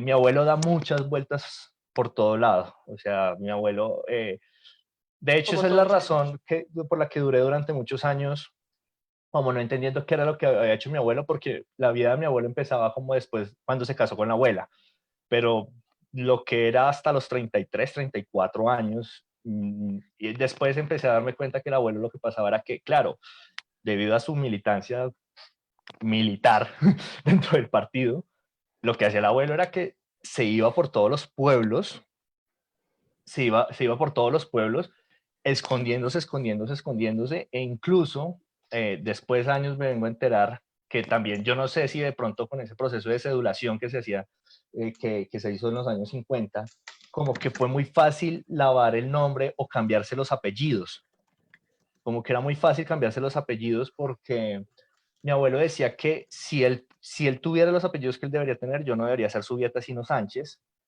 Y mi abuelo, por el otro lado materno, que él sí era un liberal gaitanista, él debía ser Kuhlmann, él tenía un apellido de descendencia alemana.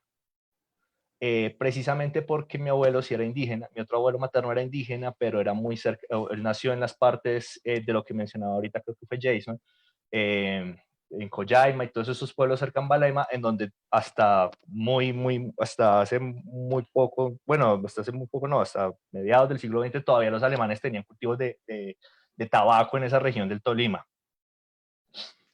Pues básicamente era eso. Pero, por ejemplo, a mí, de lo que dice Iván sobre las armas, también en mi familia, uno de mis hermanos mayores, entonces aquí es cuando aparece mi genealogía con mis hermanos mayores, tenía escondida una escopeta cortada, o era mi papá, algo así, y el arma parece ser que se da como en esa época en donde relata Iván, porque también el partido entregaba armas, o sea, usted tenía que, un poco así como la militancia no era solamente ideológica, sino usted tenía que portar el arma, o sea, Sí, era es que eso. mi Es abuelo... de hijo varón, es de hijo varón. Eso es un tema que, bueno, yo no voy a contar más detalles, pero algo así, hay una historia de un arma en mi familia y eso no se le da a las mujeres. Es bien raro ahí. El niño es el que tiene el arma. Es bien raro ahí en ese tema con mi abuelo, y debo decir que todavía tengo nubes, no soy historiador, y creo que tampoco nunca tuve como tanta cercanía con mi abuelo, es como que tampoco, pero y mi Cachiporro. abuelo, por ejemplo, durante mucho tiempo me demoré mucho en descubrir cuando él hablaba del apoyo del partido, es que el partido no nos apoyaba hasta que finalmente nos apoyó, cuando me demoré muchos años en descubrir que el apoyo era que les dieran las armas, era básicamente eso. Era raro porque mi abuelo, a pesar de que siempre fue negado por su papá, pues mi abuelo siempre decía que él era el hijo vástago o bastardo, no me acuerdo cuál era el término que utilizaban, y era básicamente para referirse a que había nacido fuera de la bendición del matrimonio. Básicamente era lo que... Entonces a mi abuelo, exacto, gracias, bastardo. Entonces, efectivamente, a mi abuelo nunca lo quisieron, nunca le dieron un apellido, nunca le tocó nada de las herencias por parte de la familia, absolutamente nada. Él básicamente se va de la casa muy joven, dicen que desde los 13, 14 años, pues por maltratos, por lo que hoy llamaríamos maltrato infantil.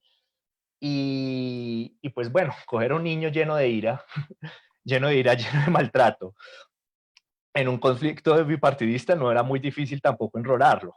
Pero yo a la larga, pues ya defendiendo, bueno, o no defendiendo, como entendiendo un poco la contextura de mi abuelo o el contexto de mi abuelo, es que finalmente él también heredó el partido, a pesar de que su papá nunca lo quiso, de que su papá nunca lo aceptó, para la sociedad él siempre fue un conservador de los Sánchez.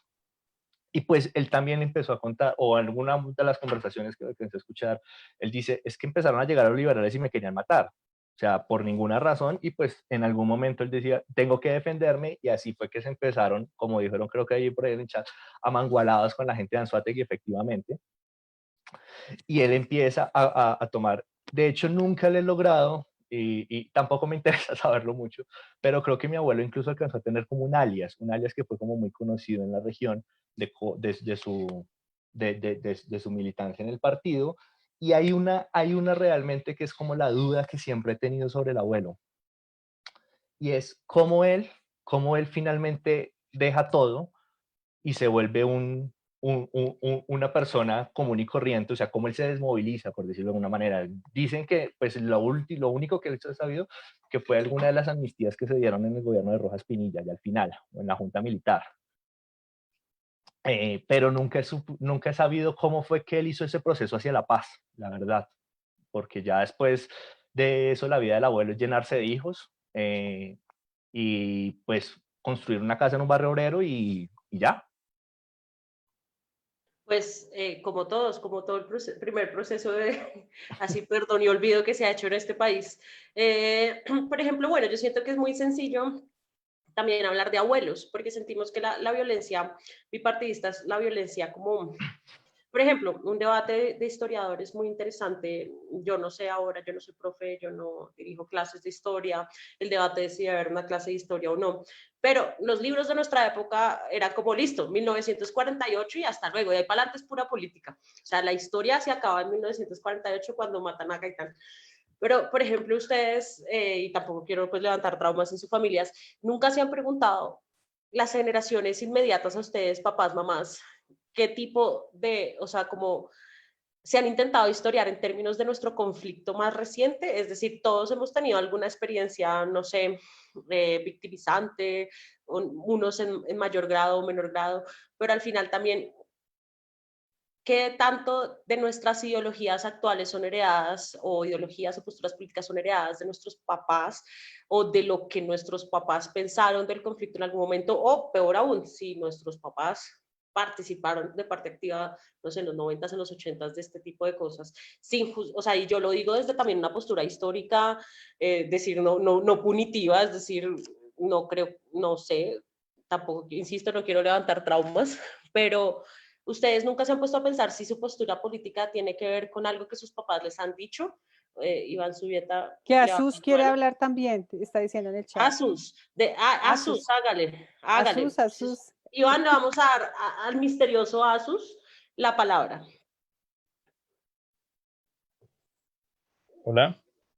¡Ay! ¿Quién eres? Iba a hablar respecto a lo que Dayan estaba diciendo, lo de las herencias políticas. Yo creo que en mi caso no, porque pues como que un recuento de mi familia, yo soy mucho más cercano a la familia de mi mamá que a la familia de mi papá. O sea, yo de política y de historia de la familia de mi papá no sé prácticamente nada. Pues aparte de que mi abuelo era amigo de Escalona, no sé nada más. Nada más, les boto ese detalle. Pero qué gran dato. Nada más. ¿No lo sabías? Nosotros sí. Realmente el man era muy amigo era de Jaime Molina. Pero bueno. Mejor aún. Voy a poner Jaime Molina. Sí, Jaime Molina no era solo pintor, sino caricaturista. Y hay un libro que se publicó allá en Valledupar sobre caricaturas de Jaime Molina. Y en varias aparece mi abuelo. Pero bueno, en fin. Volviendo al tema de la familia de mi mamá. La familia de mis dos abuelos eran liberales. Mi abuela era liberal de Racamandaca, pero era de ese liberalismo claramente heredado que no cuestionaba nada. O sea, como que mi abuela votaba por el candidato del Partido Liberal, el que fuera. Yo recuerdo cuando pequeño, yo pues viví con ella hasta los 10 años que ella murió, que yo recuerdo que yo la molestaba diciéndole que Samper había sido un mal presidente. Yo sin saber tenía 10 años, ¿sí? Yo solo porque sabía que eso la enrabonaba. Y me acuerdo que decía, ay, pero es que él hizo muchas casas para los pobres. Ese era su argumento siempre. Yo no sé cuál fue la política de vivienda en el gobierno de Samper, ahora que me pongo a pensar. Pero mi abuela... Lupac. O sea, fortaleció el UPAC. UPAC. Ah, no, pues su abuelita no sabía nada, mijo. Mi abuela decía eso. No, y no creo que mi abuela supiera nada de política, pero era así liberal de Racamandaca. Ellos son un caso muy particular porque hasta donde yo sé no fueron víctimas ni tuvieron familiares víctimas de la violencia, lo cual es raro en esa época. De hecho, sí, como que las historias de ellos que tienen que ver con la violencia son muy superficiales, al menos las que nosotros sabemos. Y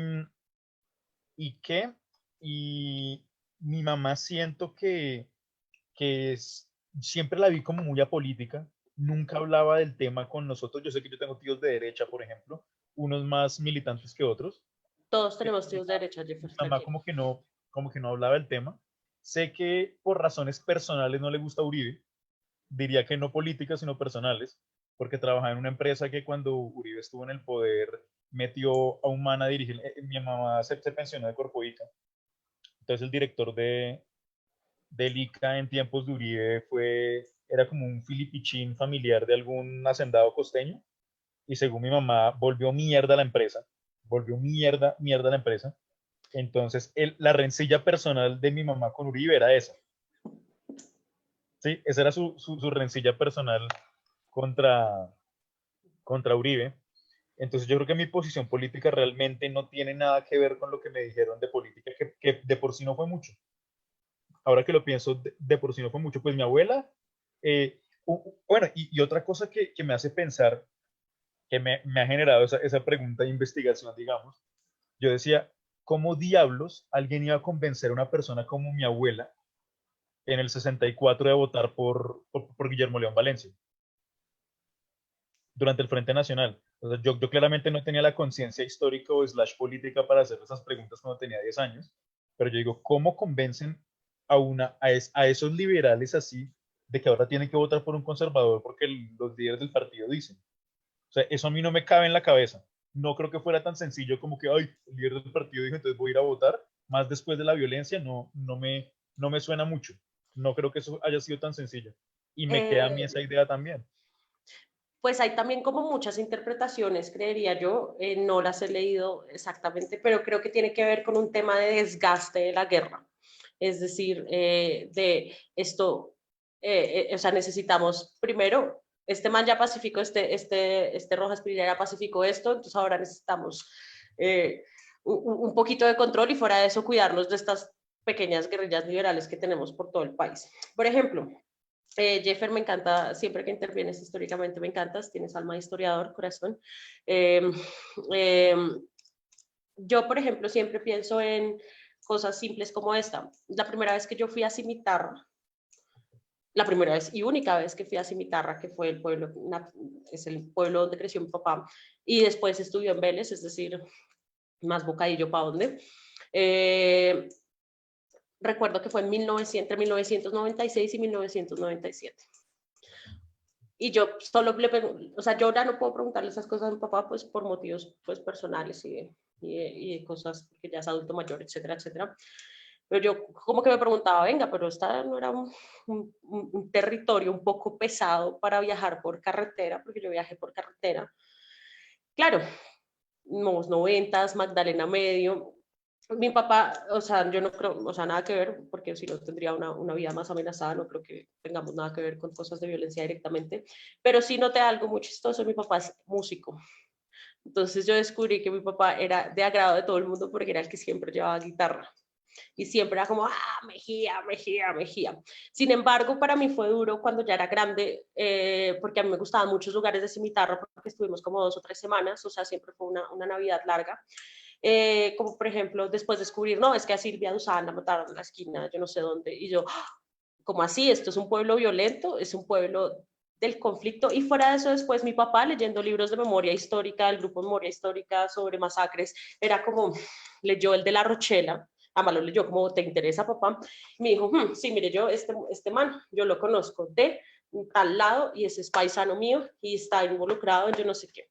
Y él tenía también un compadre que tenía como historias así, como que era hermano de yo no sé quién, o sea, una persona que había cometido muchos crímenes de lesa humanidad, o sea, cosas así que uno dice, o sea, yo creo que es un poco relacionado con Jeffer, era el que alguna vez me decía, es que nosotros no podemos negar ni la violencia ni el conflicto que hemos atravesado, o sea, no somos víctimas directamente, pero de una u otra forma siempre estamos como haciendo conexiones de, venga, ¿y esto dónde fue? O sea, que Joana diga, yo en los 80s, que le digan, ay, cuida a esa niña, o sea, como que, ups, como qué cosa, su dieta está levantando la mano, fue un accidente. Sí, sí, sí. ¿Sí fue un accidente? No, o sea... No, creo que con lo que tú estabas diciendo, como tratar de bajar hacia una memoria más cerquita, o sea, hacia nuestros papás, o incluso, ¿por qué no? Nosotros mismos si en algún momento ha participado en la violencia. En el caso de mis papás, no, la verdad no, nunca. Pero en los 2 años que desviví, por decirlo así, en Medellín, 2 años y medio que desviví en Medellín, sí tuve la oportunidad de conocer mucha gente que después de tragos me confesó que habían sido sicarios de Pablo, por ejemplo, de Pablo Escobar. Pues es que era una dinámica en Medellín, o sea, básicamente Pablo fue una dinámica que atravesó a toda Medellín, y cuando uno va a ciertos barrios de Medellín, unos más puntuales que otros, o sea, la dinámica de Pablo era muy puntual. De hecho, alguna vez me tuve la oportunidad de, en un bar de tangos, emborracharme hasta la chimba con un par de viejitos, y debatían sobre el tema. Y uno decía claramente, es que yo cómo no voy a querer a Pablo Escobar si Pablo Escobar fue un tipo que me dio casa, si fue un tipo que le dio estudio a mis hijas, que yo era un tipo que si no estaría viviendo no sé en dónde, y pues ya después en trabajo en tragos,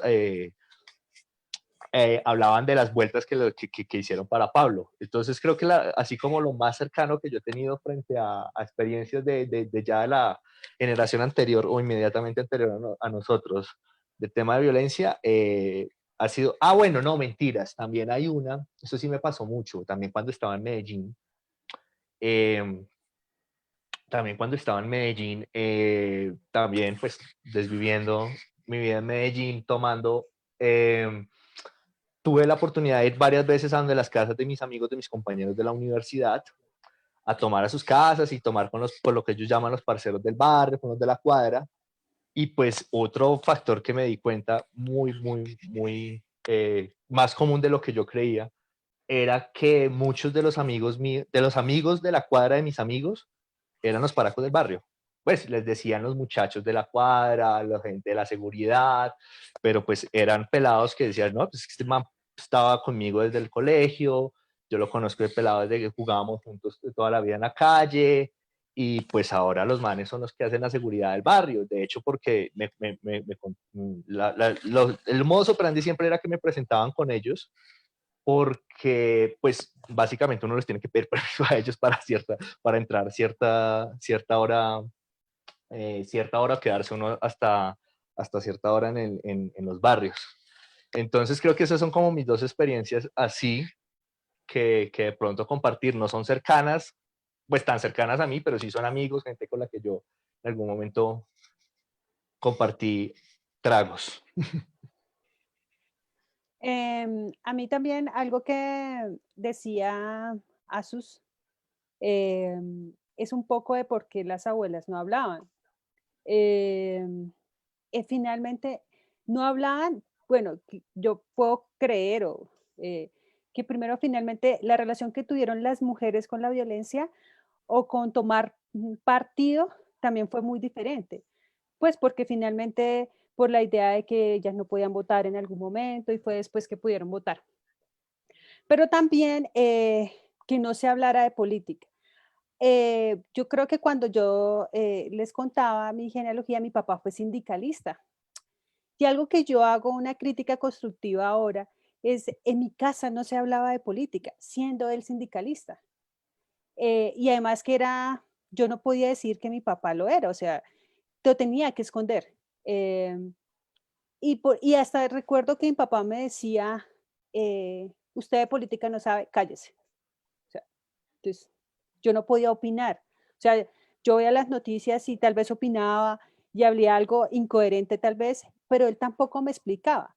Entonces yo también creo que para nuestros abuelos, y en el caso de mi papá que tiene más de 70 años, no se hablaba de política por un asunto de miedo, del miedo a que nadie se puede enterar de lo que yo hice o lo que yo estoy haciendo, porque está muy cercano. Un poco lo que también habla Iván, o sea, qué tanto nosotros en este momento decimos nuestra corriente política, si en algún momento en nuestras universidades públicas o privadas tuvimos cercanía con algún tipo de militancia. A veces eso es muy guardado por el miedo. Entonces es el miedo a que si yo cuento y si se enteran, ¿qué me puede llegar a pasar? Y eso sigue pasando, pues pasaba cuando yo era adolescente, pasaba con mi papá. porque yo no tuve abuelos, entonces por eso no les puedo contar. Pero entonces, y como dice también Dayan, creo que también nuestro desgaste político, si podríamos decir que nosotros en este momento también tenemos un desgaste político frente a una ideología, también creo que ha sido un desgaste de años y años de violencia, de miedo, y que también, como un momento se dice en el chat, la violencia, la militancia, perdón, genera conflicto. Si yo soy del Partido Conservador y tú eres del Liberal, nos tenemos que matar. Y un poco acá, si uno lo que dice Iván, traerlo un poco más a nuestro presente, decir que usted es uribista, es un poco que yo creo que actualmente en la época del gobierno Uribe, decir que usted era uribista era bien visto, o sea, y decir que no era uribista era como, uy, mejor nos callamos. Ahora tal vez en algunas regiones eso ha cambiado. Usted ya puede decir que usted ya está en contra de Uribe, o sea, y no pasa nada. Y antes ahora a su compañero de universidad, a su compañero de trabajo, que dice, yo creo en Uribe, usted lo va atacando, porque él cree en Uribe, y él porque él cree en su partido. Entonces, creo que también hay un asunto aquí de que tanto la militancia ha generado que no nos escuchemos, sino finalmente haya que enfrentar al otro. Y no solo, por ejemplo, a mí ese papel de las madres, de no decir, de no opinar, me parece también que es un papel, solo pensemos en el presente. Alguna vez una amiga cuando viajó al Chocó y fuimos a una misión, ella decía, cuando yo hablaba con la comunidad y las mujeres, porque uno cuando va al Chocó descubre que o hay sociedades donde hay muchas mujeres y pocos hombres, o muchos hombres y pocas mujeres, dependiendo del contexto. Entonces, cuando hay muchos hombres y pocas mujeres es porque las mujeres son las que se van para mantener a sus hijos, para mandar plata a su familia. Y cuando hay muchas mujeres y pocos hombres es porque los hombres o han sido víctimas o efectivamente están en algún grupo armado ilegal. Y las mujeres se cuidaban mucho y le decían, esos señores de allá del monte, pero no eran capaces de decir qué grupo armado era, qué grupo, pero yo siento que es más como un tema de, estamos tan acostumbrados a cierto tipo de violencia, que al final, lo que tú dices, no decir algo es importante, o sea, el que calla no se mete en problemas, el que dice no se mete en problemas, pero también yo creo que la mujer le cuesta, o sea, la mujer también es víctima del conflicto en el sentido de que es la que pierde esposos, es la que pierde hijos. También siento que hay un momento en que si tú dices, acá en esta casa no se debate de política, porque es que nosotros nos podemos agarrar en una mesa a hablar, por ejemplo, caso polémico, díganme si ustedes no hablan con su familia acerca de la versión del Palacio de Justicia y siempre hay una pelea. No, es que el ejército debía hacer esto. No, es que eso sí fue madres. O sea, siempre es motivo de pelea familiar. Yo creo que las mamás también lo hacen porque, ay no, en la mesa no se discute de religión, es un poco también un tema de negocios. A uno en negocios le dice, usted no discute con su socio de religión política ni de fútbol, ni de fútbol. Jason está alzando la mano. JJ, ¿fue un accidente? Cuéntanoslo todo. Yo lo silencié, perdón. No, pero sin silenciarme, que es esta censura. Jamás, jamás. No, mira, yo sí considero supremamente importante la militancia partidista. Nosotros tuvimos un bipartidismo marcado prácticamente hasta las elecciones de Uribe, en el que es la primera vez que gana un presidente, pues, en la era reciente, que no es de un partido tradicional, aunque por supuesto, como estamos discutiendo ahorita en el chat, siempre hubo otros partidos y siempre hubo otras fuerzas que también estaban en conjunto. Sin embargo, a mí me parece muy, muy importante la militancia partidista, porque tú también en gran medida puedes, bueno, en una sociedad que funcione y que premie y que castigue el buen comportamiento de los partidos, ¿no? Porque tú también puedes saber a qué te atienes. Entonces eso es muy importante. Ahora, siento que también hay una visión distinta de nosotros como citadinos a la visión que pueden tener el campesinado, por ejemplo, que era un poco también lo último que estaba comentando Dayan, y es en términos de, bueno, mi región está administrada por unos gamonales de determinados partidos políticos, si queda el otro, ¿cómo me voy a ver yo afectado? ¿Cómo se va a ver afectada mi productividad y demás? Entonces, siento que en los sectores rurales es mucho más permeable la cuestión política a lo que nosotros como citadinos bien sentaditos aquí desde nuestros escritorios podemos estar diciendo. Entonces, pues siento eso, pero para mí sí es muy, muy importante la militancia. Y valga la pena decir que el Partido Liberal es el mejor partido del país. Gracias, querido historiador. Eh, te atreves a decir lo que muchos historiadores nunca queremos decir acerca de lo que pensamos de la realidad.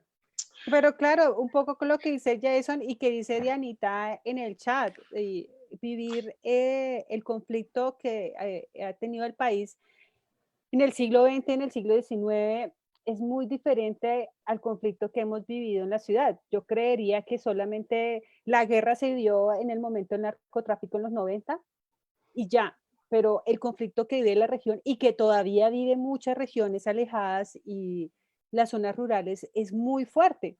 Y claro, hablar de eso y decir usted por qué apoya, por qué no apoya, o por qué está en contra o no de ciertas situaciones como un diálogo de paz o la reconciliación o la memoria histórica, como lo dice Jason, desde aquí sentados en nuestro escritorio, pues es diferente, a quien lo vive allá.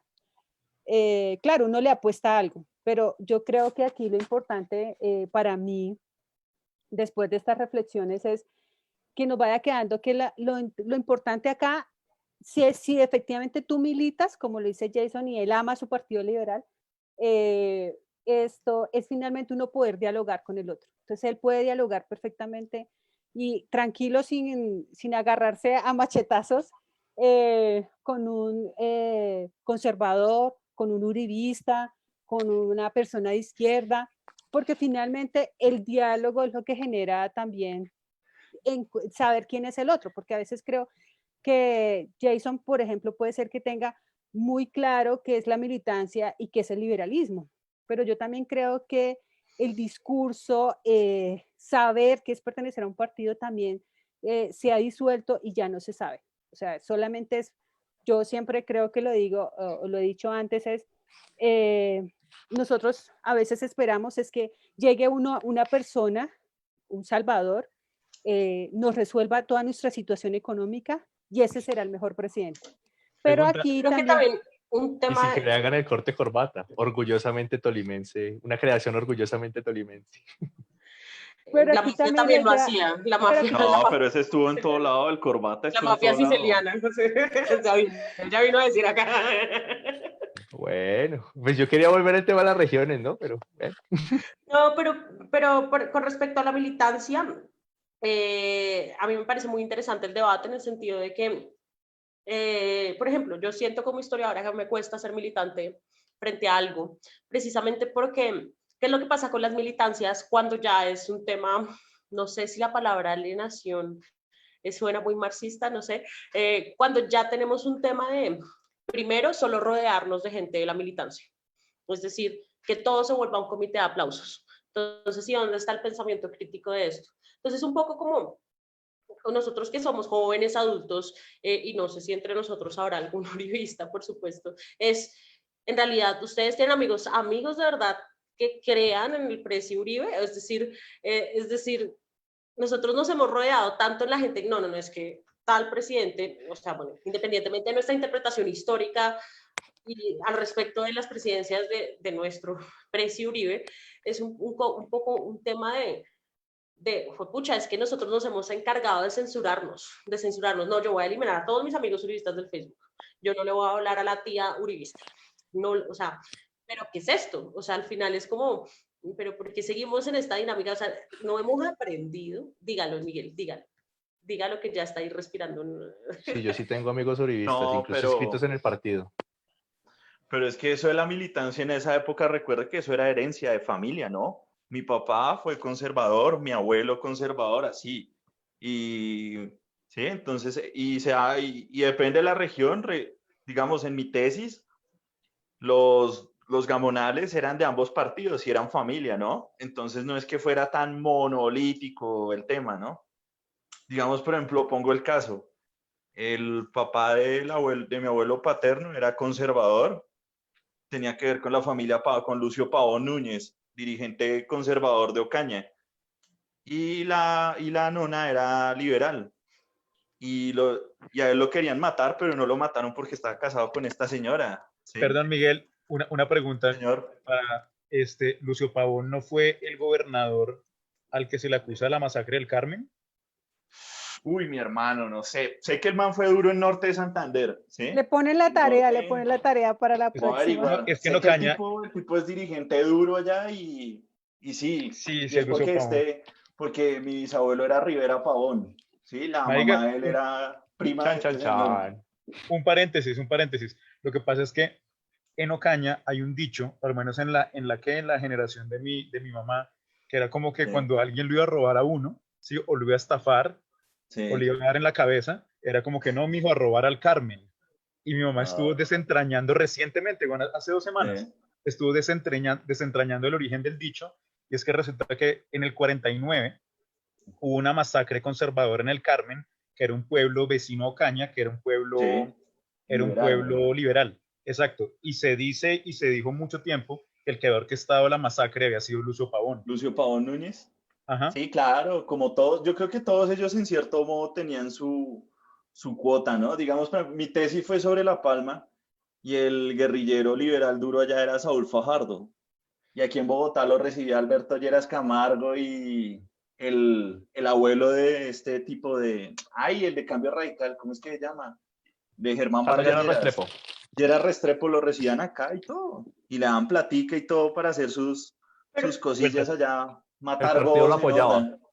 a mí lo que me Claro. parece más interesante también de todas estas Y, conversaciones en las que debatimos es, ¿y dónde están nuestros amigos de izquierda? Izquierda, amigos tenemos, porque en la universidad, cuando tú estudias una facultad de ciencias sociales, eres muy maltratado si no te declaras de izquierda. ¿Tú qué piensas, Miguel? Por ejemplo, ¿Qué? ¿algún ejemplo de esto, de las universidades? ¿Maltratado ¿Sí? ¿Te de no ser sentiste de alguna vez? izquierda? Sí. Pues es que a mí me gustaba balsearlos, entonces pues si yo estuviera en los zapatos de ellos, yo también me detestaría, siendo honesto. Sí. Entonces, obvio, no. Pues no. Y lo otro, lo que ustedes comentaban de las mujeres que no hablaban de política, digamos en el caso de mi nona, ellos eran conservadores en un inmerso mar liberal, ¿sí? Y mi abuelo cuando tenía que salir a dejar la hacienda y eso sola, pues mi abuela quedaba sola con mis tías y mi mamá, eran solo mujeres y todas andaban enferreadas. Mi abuela andaba con su Smith & Wesson cargado al cinto. Aún hoy en día la señora 85 años y ahí lo tiene guardado. Sale mancada. Conservadora dura. Usted Es que háblele dice mal de remo. Laureano. Usted háblele mal de Laureano y o dígale que esos godos metilenudos y Y tome su balazo. Pero su mira que, por tiestazo. ejemplo, cuando uno habla con compañeros militantes de izquierda, compañeros de uno, es como, bueno, pero, y le echan en cara a uno, ¿no? No, es que tú eres una pequeña burguesa de la ciudad, o sea, yo no, pues, perdóname, voy a pedir disculpas ¿Y es que ellos son históricas. recampesinos o qué? No, En esta yo, situación, Como tontos. yo pido la palabra. por favor, María, te queremos. No, lo que yo Muchos iba a decir es hombres. que esa diferencia se siente más a nivel ciudad que a nivel de pueblo. Por ejemplo, en la familia de mi mamá, mi abuelo era conservador, mi abuela era liberal, vivían en un pueblo liberal. Y ella me cuenta que para la época del Bogotazo, cuando iban a matar a mi abuelo, finalmente lo defendieron y lo aceptaron porque vivía con mi abuela. Pero cuando mi mami ya está acá en Bogotá, ya hoy en día, pues yo tendría como unos 10 años. En Mi la abuelo, capital. por parte de papá, sí, ya es otro cuento, era 100% liberal y pues mi mami heredó de mi abuelo, del papá de ella, el conservador, el partido conservador. Y yo me acuerdo que para las elecciones de Pastrana mi mamá estaba feliz, hicieron la cuenta pues en la casa de mi abuela y ella estaba feliz porque había ganado Pastrana y mi abuelo le quitó el plato de comida. Y yo decía, pero ¿por qué o sea, él fue grosero y le dijo que no volvía a entrar? Mi mamá tuvo vedada la casa como por 3 meses, mientras a él se le pasaba la piedra del partido. Entonces yo decía, ¿por qué? Ya de grande cuando asimilo, ¿por qué en la época del Bogotazo fue aceptado y hoy en día que ya no es tan, pues en la época de Pastrana que no era tan sádico, tan satanizado, ¿por qué pasó eso? Entonces yo asumo que son las diferencias de urbano y rural. Y ya, eso era mi comentario. Oye, María, tenaz eso de quitar la comida, pero pues uno, creo que los papás eran así con uno, así de psicos, como dice María. Pero ven, Sí, ¿ustedes no creen que era una estupidez que uno lo mataran por cargar una corbata en otro pueblo? Marica, Sí, por claro. cierto, Por una corbata. en Pues línea, sigue pasando por camisetas, por líneas invisibles, No, por o fronteras digamos, por invisibles, ejemplo, por cualquier cosa. mi abuelo trabajaba con J. Glotman y para andar entre pueblos él se sacó los 2 carnets, fue inteligente. Entonces, dependiendo de dónde llegaba, se cambiaba la corbata y decía, sí, sí, sí, yo a Laureano, y en el otro, ay, sí, Gaitán, Gaitán. En realidad, a él le importaba un carajo eso. Igual que a ti, nunca olvidaré que una vez nos estaban dando volantes en el centro con Miguel Rivera del partido de la U y dijo, no, no, no, para mí el partido comunista siempre no se ha... se No, cambiaba la pero pues camiseta. lo que dice Miguel, que Siempre. antes eso sigue pasando, o sea, pues una experiencia, yo creo que nunca la he compartido con ustedes, pero a mí una vez me tiraron una papabomba en la Nacional por enseñar Krugman en una monitoría que me tocaba dar en la Nacional, o sea, porque yo era un perro neoliberal, o sea, literalmente me tiraron una papabomba en todo el salón con Amigo, ¿de qué estudiantes adentro. facultad? ¿De qué facultad? Hombre, usted y yo somos colegas, ¿cómo así? De economía. Ustedes hicieron una sesión No con entiendo. economía. Acaban de No, enterarse. pero no. Es que no, ¿Cómo pues es así, que yo no weón? lo puedo creer, porque es que la facultad de económicas es de las más abiertas. Yo pensé que usted Pero estaba para hablando que de vea que no. sociología. ¿Cómo es la historia? Por ejemplo, Jason, que eres el único historiador que no es externaísta. O sea, como que, ¿cómo es estudiar en la facultad de historia en la Nacho para mostrar esto? Jason se fue. ¿Lorena? Pero ¿Lorena? para mostrar qué. O sea, por ejemplo, ¿cómo, o sea, La ideología. la ideología o la militancia? Bueno, la mayoría de mis compañeros eran de izquierda, unos militantes de la JUCO incluso. Por supuesto, yo era el único que era liberal. De derecha no había nadie. Y el que de pronto sí, pero nadie nunca dijo nada, ¿no? Y ya todo el mundo era izquierdoso, mamerto. Y ya, yo los jodía, ellos me jodían, nos puteábamos, pero seguíamos siendo amigos. Y así ha sido desde entonces. Nosotras sí. No, ¿Quién nos- nosotros en el Externado era diferente, pero la verdad, chicos, como ya para ir cerrando, chicos y chicas, policía malo. eh, cuando pensamos este tema con Dayan, no creí, yo personalmente no creí que fuera, fuera un programa tan extenso, o sea, que quisieran hablar tanto sobre sus familias y sobre lo que se piensa también frente al Más otro. el chat es alterno. Para la gente Claro, que o está en sea, Facebook, me que más asombra un solo poco, soy yo la que está conectada me en Facebook, asombré un porque soy poco yo hasta la uno única. dice, me asombré un poco hasta uno dice, hola, a estos compañeros, todos los que participamos acá, como que nos gusta la historia y el chisme historiográfico. Que hasta que uno puede hasta repetirlo, porque hasta Iván creo que nunca había participado tanto, nos confesó un montón de cosas. Ya te La siguiente conocemos un sale del poquito closet, más. pues sí, soy gay. Y mi abuelo no lo podía saber. Oh, bueno, eso es de otro tema, sí, eso es otro cajón. Entonces, Sí, todavía tenía el revólver, menos mal murió. y ahora no sabemos quién tiene el revólver porque no lo han entregado, parece ser. O sea, No, no tengo ni por idea. eso. O está escondido o lo entregaron. Entonces, eso es como una situación así como uno que hace con una casa.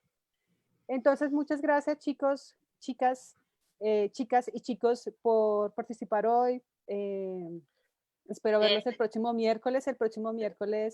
No sé si Dayan lo vaya a decir o lo voy a decir yo. Sí, quiero decirles que el próximo miércoles esperaría, por supuesto, la presencia de todos nuestros invitados. Vamos a hacer una ceremonia. Vamos a mandarles alguito y espero que se tomen una selfie con ese alguito, porque cumplimos 3 meses al aire, el 22 de julio. Empezamos esto el 22 de abril. Y por supuesto, para seguir hablando, porque me parece que la sesión próxima va a ser eso, chisme, igual que la sesión de los 2 meses, chisme. Probablemente no la transmitamos por Facebook porque va a ser chisme, excepto la parte en la que les demos, un agradecimiento. Y por supuesto, hoy en 15 tenemos Economía para Dummies 2, y acá están presentes los 2 invitados que pareciera que no se conocieran, Miguel Rivera y Iván Zubieta. Y por supuesto, tenemos un invitado especial, que es un invitado presentador, es decir, yo no vamos a presentar ni moderar esa noche, pero pronto les revelaremos quién es ese personaje, pero es conocido también por todos nosotros. Entonces, bueno, con algunos, no todos. Entonces, un abrazo, muchísimas gracias por conectarse. Para los que nos vayan a ver en Facebook o las 500 vistas de Facebook que tengamos mañana, gracias por vernos durante 2 horas. Chao. Voy a cerrar esta llamada ya mismo. Jesús quería decir algo. Yo creo que es pura. ¿Qué quiere decir? ¿Qué quiere? Asus, ¿qué quieres decir, corazón? Se fue. ¿Lorena? Que ahora se rió. Que ya no quiere nada. Lorena, que hable Dianita Amadora, que yo no sé quién es Dianita Amadora y Dianita Huérfano, yo presiento quiénes son la entidad de tantas Dianas. Que hable. ¿Lorena? ¿Asus? No voy a alargar más la cosa. Para la próxima. Ya sé quién es Asus. ¿Ya sabe quién es su dieta también? ¿O sigue investigando? No, es que su voz no es más reconocible, compañero. Jennifer reveló hace rato quién era Asus, lo dijo en el chat y nadie le puso cuidado. Jennifer, ¿quién es Asus? Sí. Jennifer, ¿quién es Asus? Yo sí dije. No sé por qué no contestaron. Yo sí le dije que sí, Sí es Big Mama. Ok. Bueno, hasta mañana. Hasta las siguientes picos a todos. Un abrazo gigante. Voy a sacar esto. Chao. Chao.